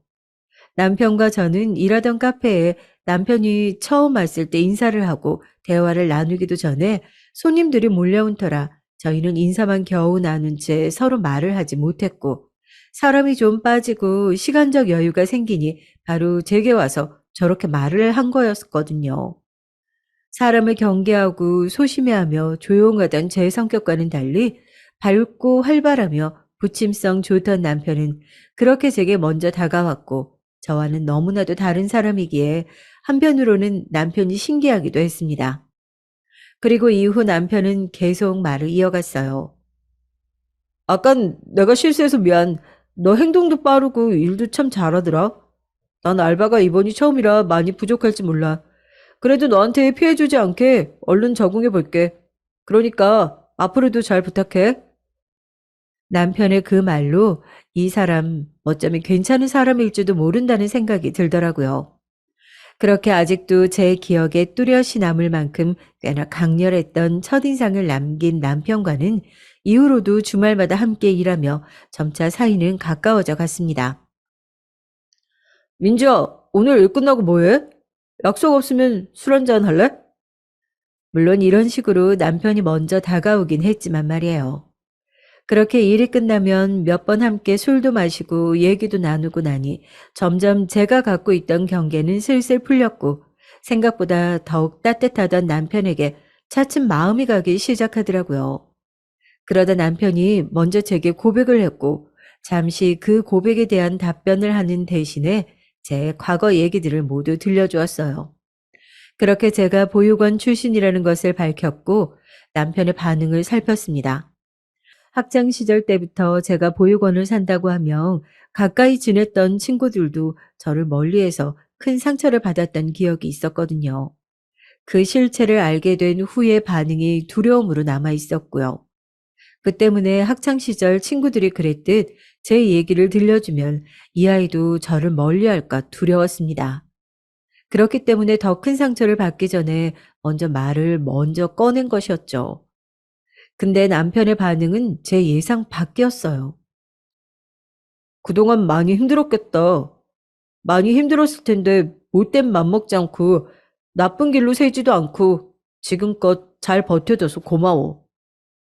제 두 손을 잡고 말하던 남편의 눈에는 진심이 담겨 있었어요.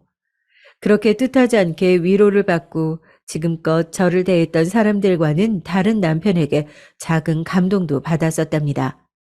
그때 전 이 사람이다 하는 확신이 들었고 남편의 고백에 긍정적인 회신을 답하며 이후 남편과 진지한 교제를 시작했어요.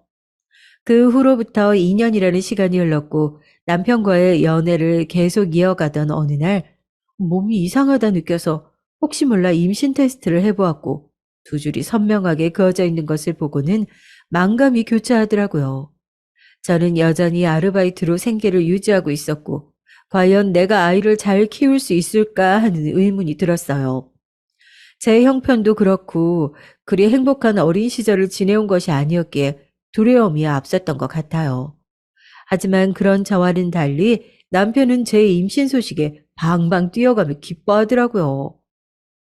내가 아빠가 된다니 너무 고마워, 민지야. 우리 아이 낳고 행복하게 잘 살아보자.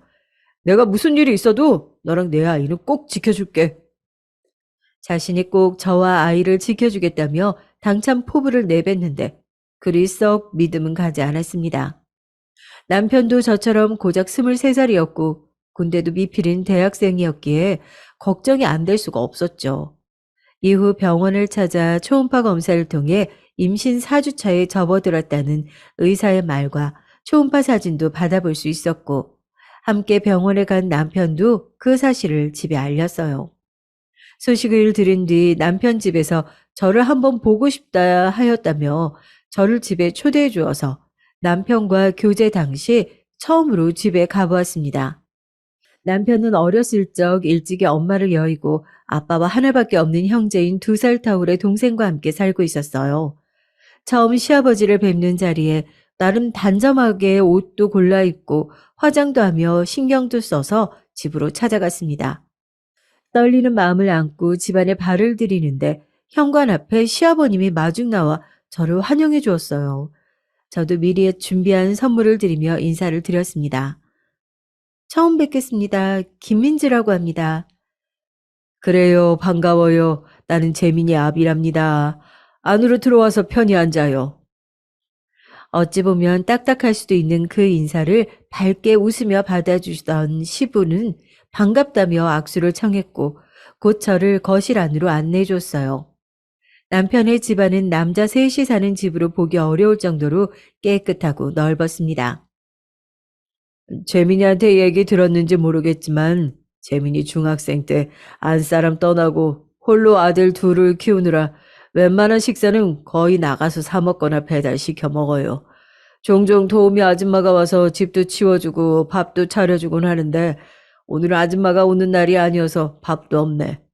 원래 따뜻한 밥이라도 한 끼 대접해야 하는 건데 미안해서 어쩌나. 저는 괜찮습니다. 너무 신경 쓰지 않으셔도 되세요. 그래도 이건 경우가 아니지. 내가 다음에 나가서 고기라도 사줄 테니까 같이 외식이라도 해요. 네, 감사합니다. 저는 아버님의 말에 미소를 띄우며 감사하다 전했고 아버님도 흡족한 듯 웃어 보이셨어요. 이후 주방에 계시던 도련님이 주스를 건네주며 남편과 닮은 미소로 제게 인사를 건넸었고 저는 감사하다며 주스를 건네받아 함께 인사했어요. 이후 도련님은 오늘 만나서 반가웠다며 다음에 또 보자는 말을 남기곤 약속이 있다며 집을 나갔어요. 제 걱정과는 달리 모두 따뜻한 분인 것 같아 조금은 안심이 되었고 또 편하게 저를 맞아주어서 조금은 긴장을 풀 수 있었답니다. 이후 아버님이 제게 먼저 이것저것 물어오셨어요. 처음 대화는 좋아하는 음식이나 취미 같은 가벼운 말들로 시작했다가 이내 제가 제일 민감하게 생각하는 부분을 물어보시기 시작하시더라고요. 그래서 민지 양, 부모님은 무슨 일을 하시나? 아무래도 남편이 제가 보육원 출신이라는 얘기를 하지 않은 걸로 보였어요. 저는 제 맞은편에 앉아 있는 남편을 잠시 째려보며 조심스럽게 말을 꺼냈습니다. 아, 사실 제가 보육원 출신이라 부모님이 안 계십니다. 제 말이 끝나자마자 시부의 표정은 순식간에 어둡게 변했고 당황하는 듯 보였어요. 그러면 고아인 건가? 고아는 아니었지만 가정 형편이 좋지 않았고 결국 엄마께서 보육원에 저를 맡기셨어요. 저는 최대한 포장해 가며 말을 이어갔고 여전히 표정이 좋지 않으시던 아버님은 헛기침을 내뱉으며 다음 질문을 이어갔습니다. 그럼 지금은 무슨 일을 하고 있나? 아, 재민이와 동갑이니까 아직 대학생이려나? 남편은 아버님께 저에 관한 이야기를 일체 하지 않은 것인지 어째 저에게 아는 것 하나 없더라고요. 저는 아버님의 말에 또다시 조심스레 답을 해야만 했습니다. 아니요, 형편상 대학에 갈 수가 없어서 대학교는 가지 못했습니다. 현재는 이런저런 알바를 하면서 돈을 벌고 있어요. 제 말에 이제는 얼굴에 인상까지 쓰며 아버님은 마시던 주스 잔을 내려놓고 소파에서 일어나 처음 저를 맞이했을 때와는 전혀 다른 차가운 말투로 말씀하셨어요. 미안하지만 민지양, 오늘은 이만 돌아가야겠어. 재민이 너는 안방으로 들어오고. 이후 아버님은 안방으로 들어가 문을 쾅 닫아 보였고 남편을 어쩔 줄 몰라 하며 제게 미안하지만 먼저 들어가 보라며 연락하겠단 말을 남기곤 아버님을 따라 안방으로 들어갔어요. 남편이 안방에 들어가자 안방에선 아버님이 온 집안을 쩌렁쩌렁 울릴 만큼 큰 목소리로 남편을 추궁하더라고요. 너는 도대체 어쩌려고 보육원 출신의 고졸이네랑 놀아난 거냐? 어? 연애만 할 거면 연애로 끝내던가 왜 애까지 베개에서 이 사단을 만드냔 말이야. 하늘에 계신 네 엄마가 알면 기함을 할 게 분명하다. 이런 반응을 예상하지 못했던 것은 아니었기에 그리 놀랍진 않았어요. 하지만 다음 이어진 아버지의 말에 전 온몸에 소름 돋음을 피할 수 없었답니다. 그런데 뱃속의 아기가 네 아기를 확실히 맞는 거냐? 출신도 불확실한데 네 아기가 맞는지 너도 잘 확인해 봐.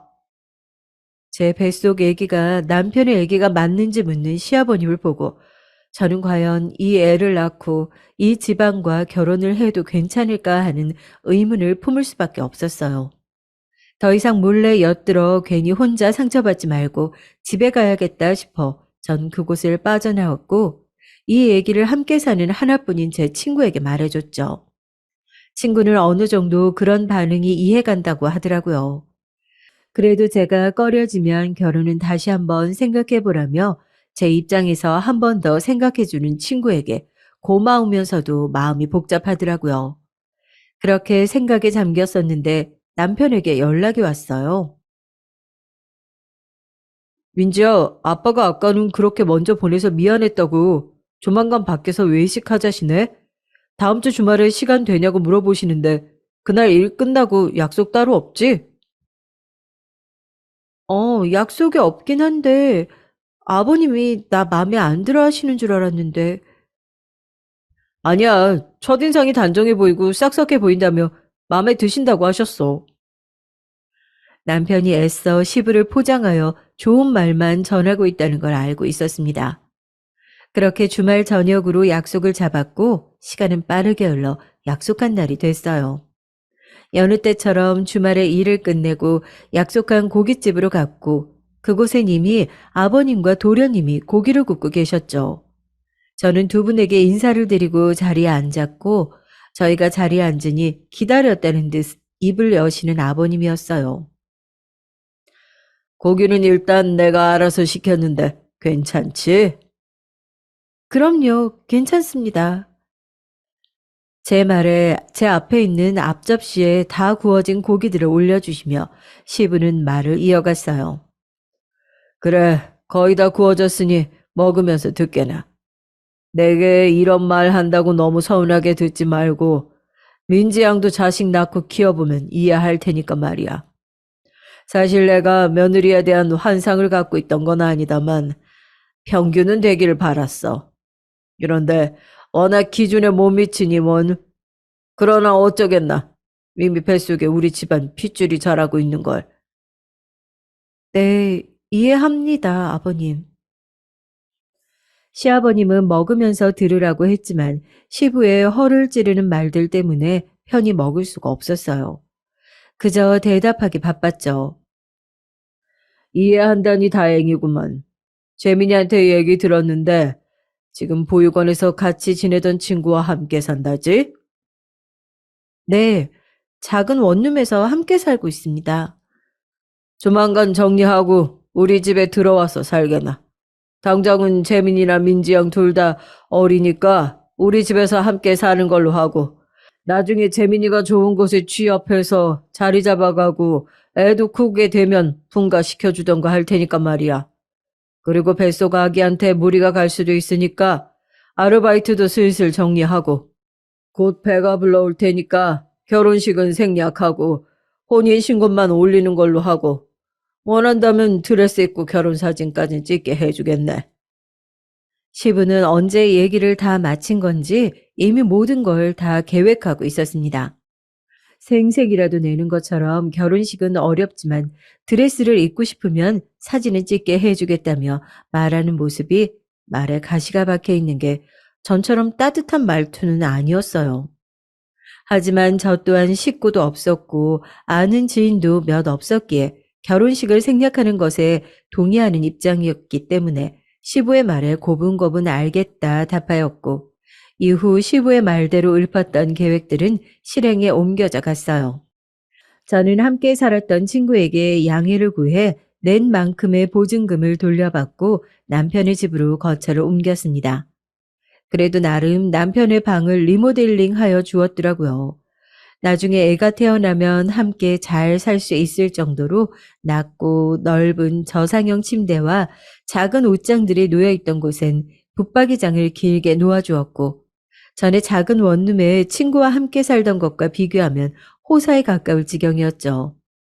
그리고 시아버지 말대로 평일이고 주말이고 할 것 없이 빽빽하게 일해오던 아르바이트를 주말에 남편과 함께 일하던 카페를 제외하고는 정리를 했고요. 시부의 배려로 스튜디오를 빌려 웨딩 사진도 찍을 수 있었습니다. 그로부터 오래 지나지 않아 저와 남편은 혼인신고까지 마쳤고 그렇게 저희는 어린 나이에 결혼을 하게 됐답니다. 그리고 저의 시부 시집살이도 시작이 되었고 말이에요. 밥상을 차리는 것쯤은 당연히 제가 해야 한다고 생각하고 삼시세끼를 차려 바쳤어요. 초반에는 시부나 도련님, 남편까지 모두 전에 항상 부실하게 먹어오다 제대로 된 집밥을 먹게 되어 좋다며 미숙한 제 요리들을 그나마 맛있게 먹어주었죠. 하지만 얼마 안 가 입덧이 시작됐고 간을 제대로 보지 못해 만든 요리들의 간들은 엉망이었습니다. 세아가, 오늘은 어쩐지 국이 짜구나. 아무리 요즘 입덧을 한다고 해도 너무 신경을 못 쓰는 거 아니니? 죄송해요, 아버님. 다음부터는 신경 쓸게요. 역시나 바로 시부는 그 부분을 지적하기 시작했어요.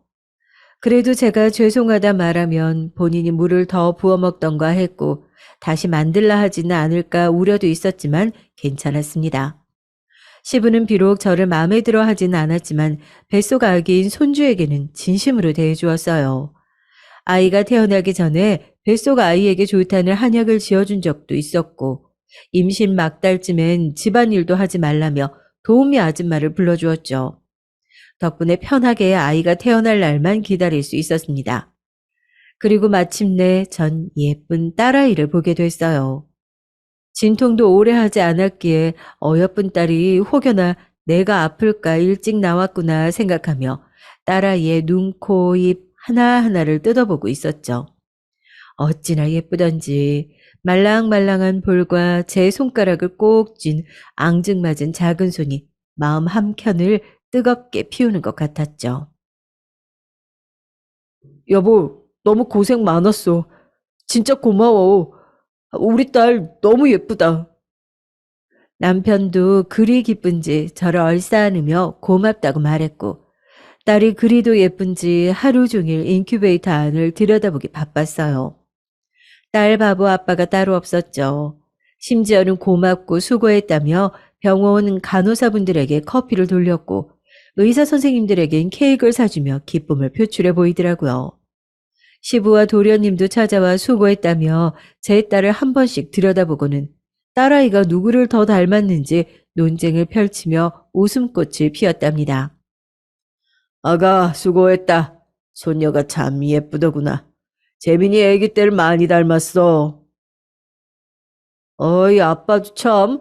조카님은 딱 보아하니 형수님을 더 닮아서 그 미모가 완성된 거야.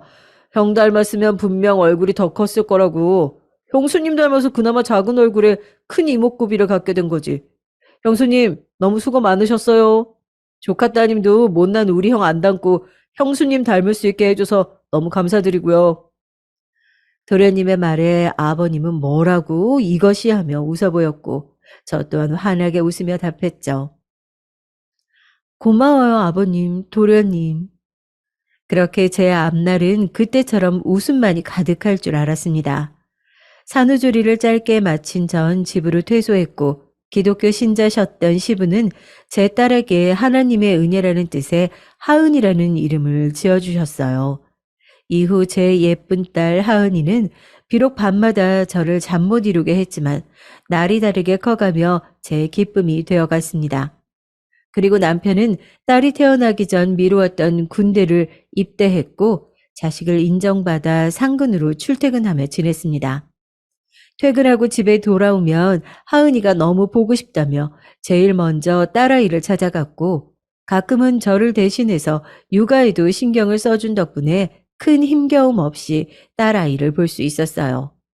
그렇게 앞으로도 딸아이가 커가는 모습을 보며 행복한 날들만 있을 줄 알았죠. 그런데 딸아이가 3살이 되었을 때였어요. 그 사이 남편은 군복무를 마치고 대학교 생활 중 마지막 학기만을 남겨놓고 졸업 후 취업을 위해 매일같이 열심히 공부를 했어요. 그래도 전보다는 시간적 여유가 생긴 남편은 매일같이 딸을 재우기 전 목욕을 시켰답니다. 그날은 남편이 약속이 있다며 남편을 대신해 제가 목욕을 시켰어요. 그런데 딸아이의 배를 쓸어내릴 때마다 무언가 묘하게 딱딱한 것이 만져지더라고요. 그날 밤 뒤늦게 들어온 남편에게 혹시 딸아이 뱃속에 무언가 만져지는데 알고 있냐며 물었고 남편도 모르는 눈치였죠. 안 그래도 최근에 평소에 얌전하니 잘 울지도 않던 딸아이가 밥 먹기를 싫어하고 짜증을 자주 냈었습니다. 밥을 안 먹으니 자연스레 체중도 감소했고 그냥 반찬 투정하는 건가 하며 대수롭지 않게 넘겼는데 배에 이런 게 만져지니 혹시 아이가 그렇게 행동했던 것과 연관이 있는 건가 의구심이 들더라고요. 괜히 불안해지고 아무래도 이상하다 싶어서 다음날 바로 병원에 갔고 제 얘기를 듣던 의사 선생님은 이어 제 딸아이 배를 만져보더니 정밀 검사를 해봐야겠다며 데려가 여러 검사를 했고 이후 전 청천벽력과 같은 소리를 듣게 됐습니다. 소아암입니다. 그중 신경모세포종이라는 신경세포가 암으로 변하는 질환이에요. 보통 하은이처럼 영유아기 때 발병하는 질환인데 지금 진행이 꽤 많이 된 상태입니다. 이미 종양이 주변 조직으로 많이 퍼져 있어요. 아무래도 지금 당장 수술은 어려울 것 같고 우선 입원해서 치료하면서 상황을 살펴야 할 것 같습니다. 그 밖에도 의사는 무어라 더 설명을 덧붙여 해주었지만 더 이상 제 귀에 들어오지 않았어요. 그저 하늘이 무너져 내리는 것만 같았습니다. 그날 제 딸이 그런 병에 걸렸다는 사실을 알게 되었을 때 그 기분은 차마 글로 담을 수가 없네요. 불우하다 할 수 있는 가정 환경 속에서 지금껏 자라오면서 큰 행복이란 걸 누린 적이 없이 지내오다 이제 겨우 제 딸을 만나 행복이란 걸 알게 됐고 기쁨을 찾게 됐는데 이런 하나뿐인 제 딸이 신경모세포종이라는 이름도 어려운 병에 걸렸다는 사실이 너무나도 힘들더라고요. 전 울음을 참을 새도 없이 그 자리에 주저앉아 펑펑 울었고 이 사실을 알리고자 남편에게 전화를 했어요. 여보, 여보, 어떡해? 우리 하은이 소아암이래. 당장 입원해야 된대. 우리 하은이 어떡해? 제 우는 목소리 너머 남편이 어느 병원이냐며 소리치는 게 들려왔고 병원 이름을 말해주니 곧 가겠다는 말을 남기곤 전화를 뚝 끊었어요. 그리고 시간이 몇 분 채 지나지 않아 남편이 달려왔고 입원 수속을 밟고 있는 제게 병원이 떠나가라 큰 소리로 물었죠. 하은이가 소아암이라니? 그게 무슨 소리야? 어제 내가 복부에 뭐 만져진다고 했잖아. 이상해서 바로 병원 왔는데 정밀 검사해보니까 소아암 4기래. 신경모세포종이라고 당장 입원해야 한다 해서 지금 입원 수속 밟고 있는 거야. 우리 하은이 어떡해? 다 내가 못나서 하은이에게 이런 일이 생기나 봐. 저는 아까보다 진정된 목소리로 설명했고 제 말에 남편도 그 자리에 주저앉으며 좌절해 보이더라고요. 그렇게 제 딸은 병원에 입원을 했고 후의 내용을 전달받은 시부와 도련님도 딸 하은이가 있는 병실로 왔어요. 도대체 어떻게 된 일이냐? 하은이가 소아암이라니? 제일 먼저 시부가 다가와 행여나 자고 있는 하은이가 깰까봐 조심스럽게 물었고 자초지정 설명을 해주었더니 얘기를 들은 시부와 도련님 모두 절망하는 표정으로 딸을 쳐다보았습니다. 와중에도 새근새근 자고 있는 딸이 너무 사랑스러우면서도 자각하게 되는 현실에 눈물만 흐르더라고요. 이웃딸 하은이는 항암 치료를 위해 이제 막 자라나기 시작한 머리를 전부 밀어주었어요. 싫어, 싫어. 머리 자르기 싫단 말이야. 딸아이는 머리가 잘려나갈 때마다 머리 자르기 싫다며 징징댔고 그런 모습을 보는데 가슴이 미어져 오더라고요. 엄마도 하은이랑 똑같은 머리네? 이제 우리 하은이도 그만 울고 더 이상 아프지 않게 치료받자. 그날 전 딸아이와 함께 머리를 밀었습니다. 저도 똑같이 머리를 다 밀고 민머리의 모습을 보이자 딸이 좋다며 깨르르 웃어 보였고 딸아이가 웃을 수만 있다면 제 머리카락 따윈 다 밀어도 상관없었기에 미용실 바닥에 떨어진 제 긴 머리카락들이 전혀 아깝지 않았어요. 다 큰 어른들도 견디기 힘들다는 항암 치료를 시작했습니다. 치료 내내 아프다며 울부짖었고 그럴 때마다 제 가슴은 찢겨져 나가는 것 같았어요. 차라리 제가 대신 아팠으면 좋겠다며 몇 날을 울었는지 몰라요.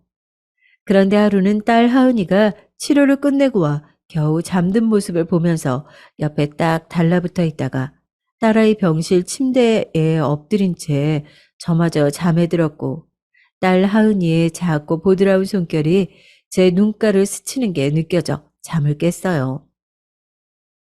엄마, 울지 마세요. 이제 막 입을 때 짧은 문장으로 말을 할 수 있던 하은이는 제가 자면서 눈물을 흘렸는지 혀 짧은 소리로 말하며 제 눈물을 닦아주고 있었어요. 그 광경을 보는데 제가 어찌 울 수가 있었겠습니까? 알겠어. 우리 하은이, 엄마 이제 안 울게. 우리 하은이 너무 이쁘다. 이렇게 엄마 눈물도 닦아주고. 고마워, 하은공주님. 겨우 울음을 참으며 딸의 볼에 뽀뽀를 했고 딸은 간지럽다며 까르르 웃는데 천사가 따로 없었죠. 그 후로도 어린 딸은 병과 싸우기 위해 오랜 병원 생활을 하며 치료를 받았습니다. 안 해본 치료가 없을 정도로 하라는 치료는 모두 해오봤지만 도통 나아질 기미가 보이지 않았어요. 그로부터 얼마 지나지 않아 제 딸아이는 병원에서 4살 생일을 맞이했어요. 다른 집 아이들처럼 가정집이나 유치원에서 또래 아이들을 불러 성대한 생일 파티를 열어주고 싶었지만 현실은 작은 병실에 축하해주는 사람은 시댁 식구들과 남편 그리고 제가 다였고 선물이라곤 남편이 사온 뽀로로 케이크와 하은이가 전부터 좋아하던 캐릭터 인형이 전부였죠. 앙증맞은 축하 왕관을 머리 위에 올려쓰곤 생일 축하 노래에 맞춰 모두를 따라 작은 손을 부딪히며 흥겹게 박수를 쳐보이던 하은이는 4개의 촛불도 한 번에 불 힘이 안 났는지 3번에 걸쳐 불을 겨우 껐고 이내 혀짧은 소리로 저희를 보며 말했어요. 엄마, 아빠, 할아버지, 삼촌, 고맙습니다. 식구들 한 사람 한 사람 눈을 마주치며 말하는데 그 모습이 어찌나 이쁘던지 절로 미소가 지어졌고 그날만큼은 오랜만에 딸아이 덕분에 식구들 모두 웃음꽃을 피워 보였답니다. 그리고 딸의 생일이 얼마 지나지 않아 하은이는 제 핸드폰으로 어린이 영상을 시청하더니 딸을 지켜보고 있던 저와 남편에게 말하더라고요. 엄마, 아빠, 사랑해요. 난생 처음 듣는 딸아이의 사랑한다는 말에 저뿐 아니라 남편도 감동을 받았는지 눈시울을 붉혔고 저 또한 눈물을 겨우 참으며 엄마 아빠도 너무너무 사랑한다고 말해주며 딸을 감싸 안았습니다. 그것이 제가 처음이자 마지막으로 들은 딸아이의 사랑 고백이었어요. 그로부터 얼마 뒤에 결국 제 천사보다 어여쁘고 사랑스럽던 딸 하은이는 4살이라는 너무도 어린 나이에 9개월이라는 긴 투병 끝에 하늘나라로 떠나게 됐습니다. 딸을 보내주는 동안 얼마나 울부짖었는지 눈은 실핏줄이 다 터졌고 목은 다 쉬어버렸어요. 남편은 물론이고 절대 울지 않을 것 같던 시부도 눈물을 보이더라고요.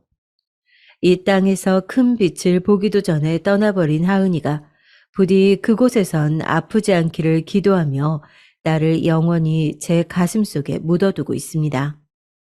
언젠가 다시 만나리라 굳게 믿고선 말이에요.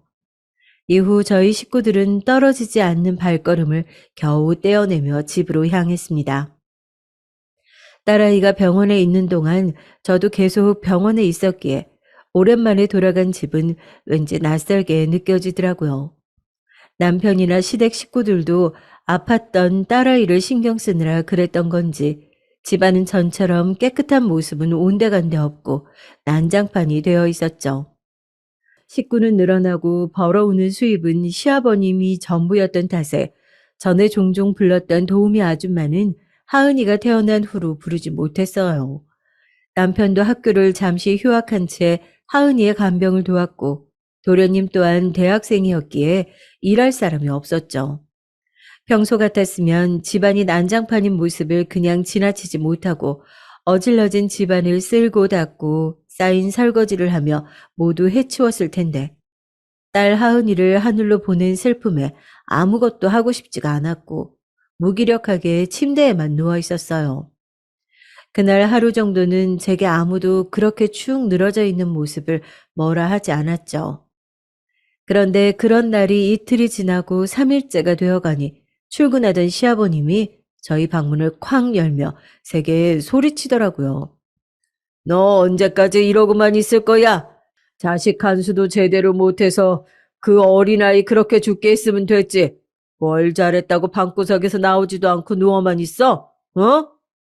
그나마 네가 이 집안에 발붙이게 된 건 다 하은이뿐이었어. 알아? 네 사용 가치가 조금이라도 있다는 걸 보이고 싶다면 내가 퇴근하고 돌아올 때까지 집안 다 치우고 밀린 빨래며 설거지 다 해놔라. 그렇게 엄포를 놓은 시부는 다시 문을 쾅 닫으며 제 방을 나갔고 화장실에 갔었던 남편이 나와 시부의 말들을 모두 들었는지 방문 앞에서 시부에게 뭐라 말하는 것 같았어요.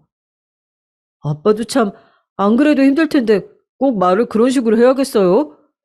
지금 하은이 그렇게 떠난 뒤로 밥 한 끼 제대로 먹지 못하고 있는데 힘내란 말이라도 해주지.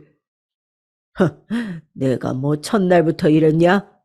저렇게 방에만 처박혀 있는 날도 벌써 3일째야. 그리고 뭐 밥은 누가 먹지 말라 하드냐? 본인이 먹기 싫어 안 먹는 걸 힘내란 말은 개뿔. 너도 너무 제 편만 들지 말고 제 집안 일이나 잘하는지 감시해라. 또 누워있기만 해봐라. 아주 집에서 내쫓아 버릴 거니까. 남편의 말에 시부는 어이가 없다는 듯 실수를 내뱉으며 저 들으라는 듯 큰 소리로 말했고 집을 나가는 데 됐어요. 사실 시부의 태도가 그리고 시간이 조금 더 지나 주방에서 우당탕 대는 소리가 들리더니 남편이 죽이 든 쟁반을 들고 방으로 들어오더라고요.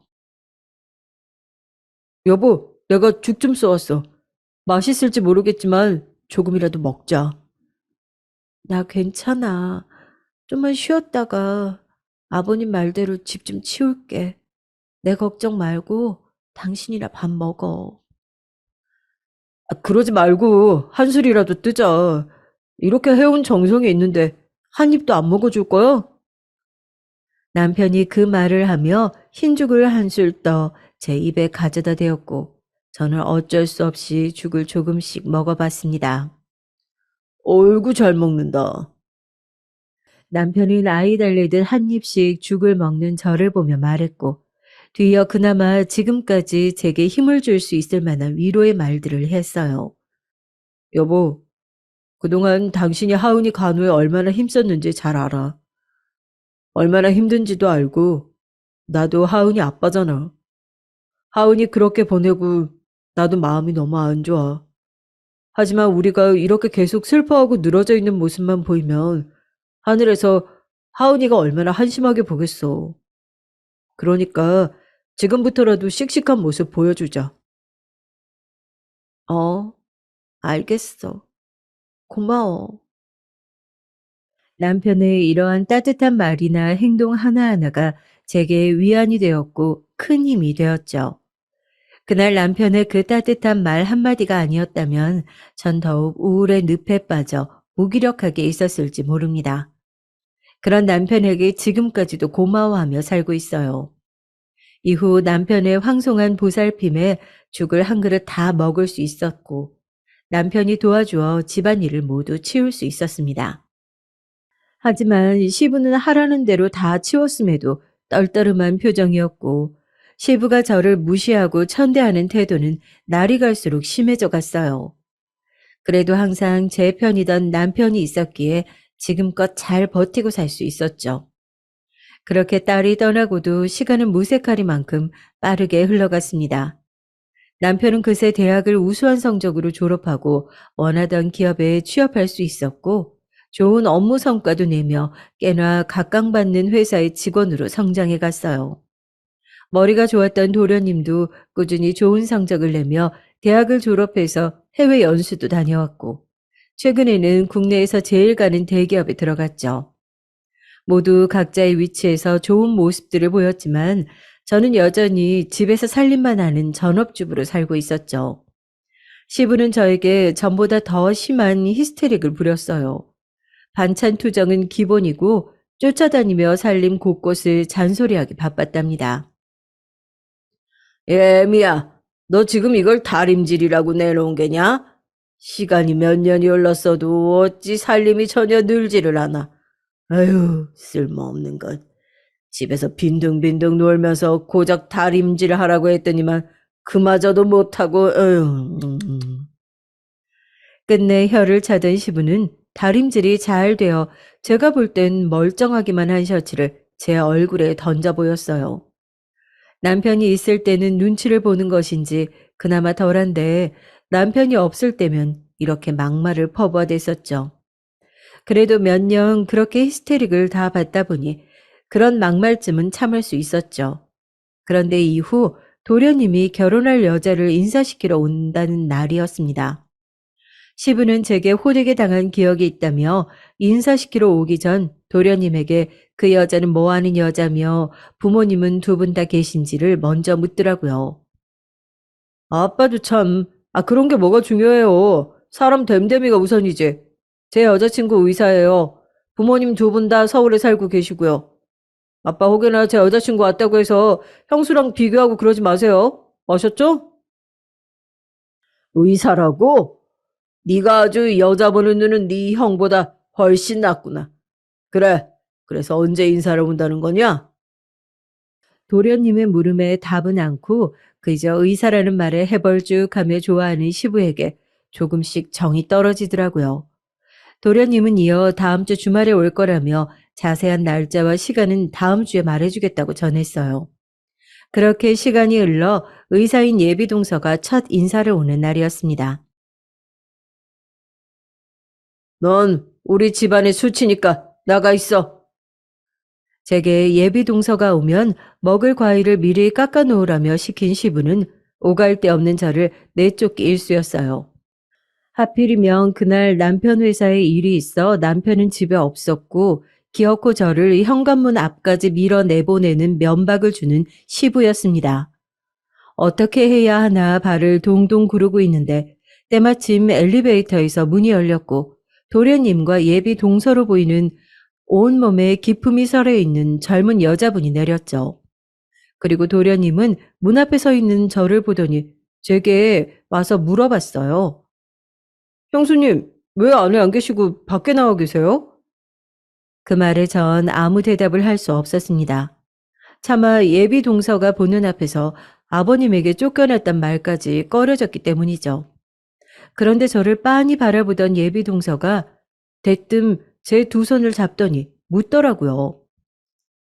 저 혹시 성함이 김민지 맞죠? 네. 그런데 절 어떻게... 제 말이 끝나기도 전에 오열을 해 보이던 예비 동서는 이내 말을 이었고 그 말을 듣곤 저도 덩달아 오열을 할 수밖에 없었습니다. 언니, 나야. 은지. 언니 동생 김은지. 인사를 하러 온 예비 동서는 20년 전 헤어진 친동생이었어요.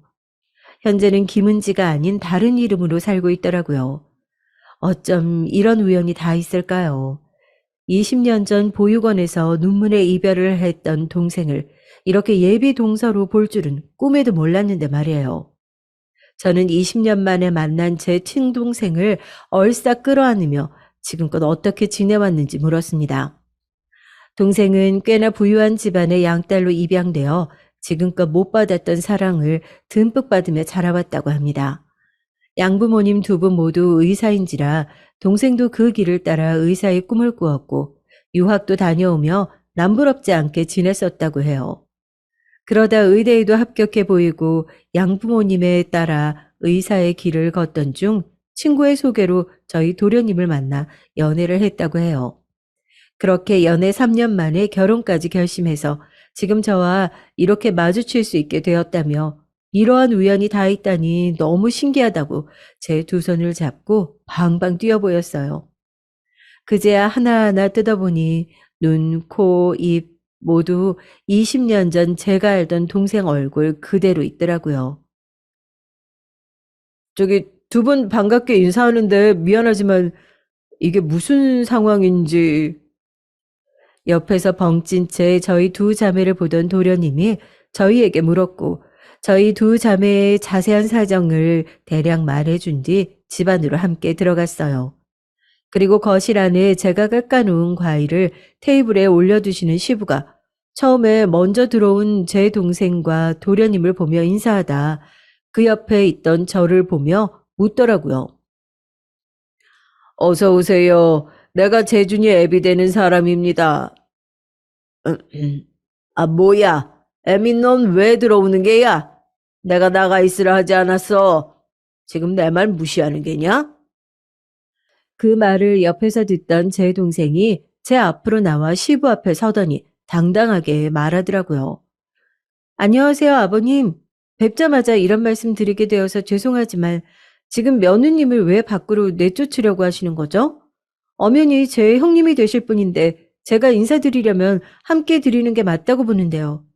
그리고 심지어 손 아랫사람 보는 앞에서 그런 식으로 면박을 주는 건 상식 밖의 행동이지 않나요?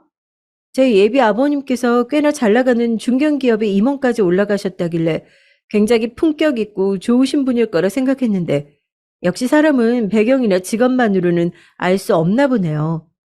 초면에 실례였다면 다시 한번 사과드립니다만 오늘은 이만 돌아가 보고 다음에 다시 약속하고 찾아뵙겠습니다.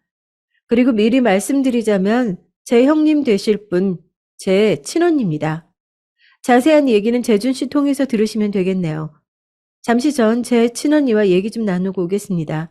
그럼 다음에 뵙겠습니다. 동생은 그 말을 마치고 시부를 향해 고개를 숙여 인사를 하더니 저를 데리고 그 집을 나왔어요. 동생이 똑 부러지고 통쾌한 그 말에 시부는 아무 말도 하지 못하곤 가만히 집을 떠나는 저와 동생을 바라보기만 하더라고요. 그렇게 동생 손에 이끌려 전 집 앞에 있는 카페로 갔고 동생이 지금껏 제가 어떻게 지내왔길래 저런 수모를 겪고 있는지 물어봐서 지금껏 있던 일들을 모두 말해주었습니다. 10분을 넘게 말했던 것 같아요. 제 얘기가 끝나갈 때쯤 동생을 보니 동생의 눈은 어느덧 붉게 눈물이 차올라와 있더라고요. 지금까지 고생 너무 많았어. 언니 힘들었겠다. 조카인 하은이도 내가 조금만 더 일찍 왔더라면 볼 수 있었을 텐데 너무 가슴이 아프네. 동생은 저를 껴안고 등을 토닥여주며 말했어요. 동생의 위로 섞인 따뜻한 그 말로 전 다시 눈물을 흘렸습니다. 그런데 문득 저를 어떻게 바로 알아봤는지 궁금하더라고요. 그래서 눈물을 닦고 그 부분에 대해 물었죠. 언니를 어떻게 못 알아보겠어. 아무리 많은 시간이 흘렀다고 해도 언니 그 오른손 등의 큰 점은 그대로잖아. 그 오른손으로 나 많이 쓰다듬어 줬었는데 그 오른손 보자마자 알았지. 언니라는 걸. 그제야 제 오른손이 보이더라고요. 어렸을 적 아버지에게 맞던 동생을 막아주던 제 오른손에 위치한 점이 지금도 그때처럼 그대로 크게 자리 잡혀 있다는 걸요. 그렇게 오랜만에 만난 동생과 짧은 재회를 마치고선 아버님의 부름으로 집으로 다시 갔어요.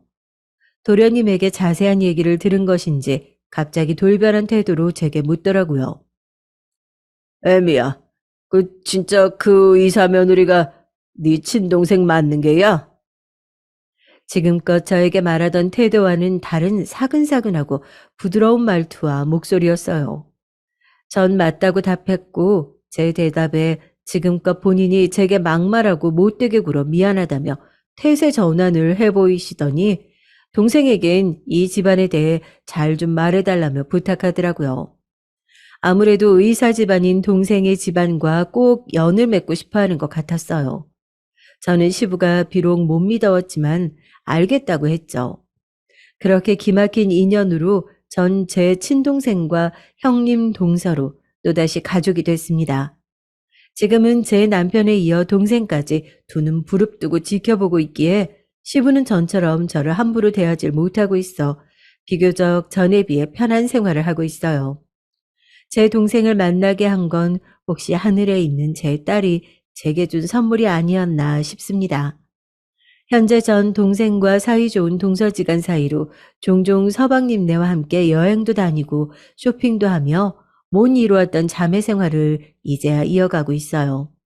그리고 무엇보다 최근에 제일 큰 소식은 제가 둘째를 임신했다는 소식입니다. 지금껏 무수한 일들이 있었고 비록 웃은 일보단 울었던 일들이 더 많았지만 현재 제 아픈 과거를 모두 씻듯 행복한 하루하루를 보내고 있어요. 제 사연을 듣고 많은 분들에게 위로와 감동이 되었으면 좋겠네요. 그럼 지금까지 제 긴 사연 들어주셔서 감사합니다.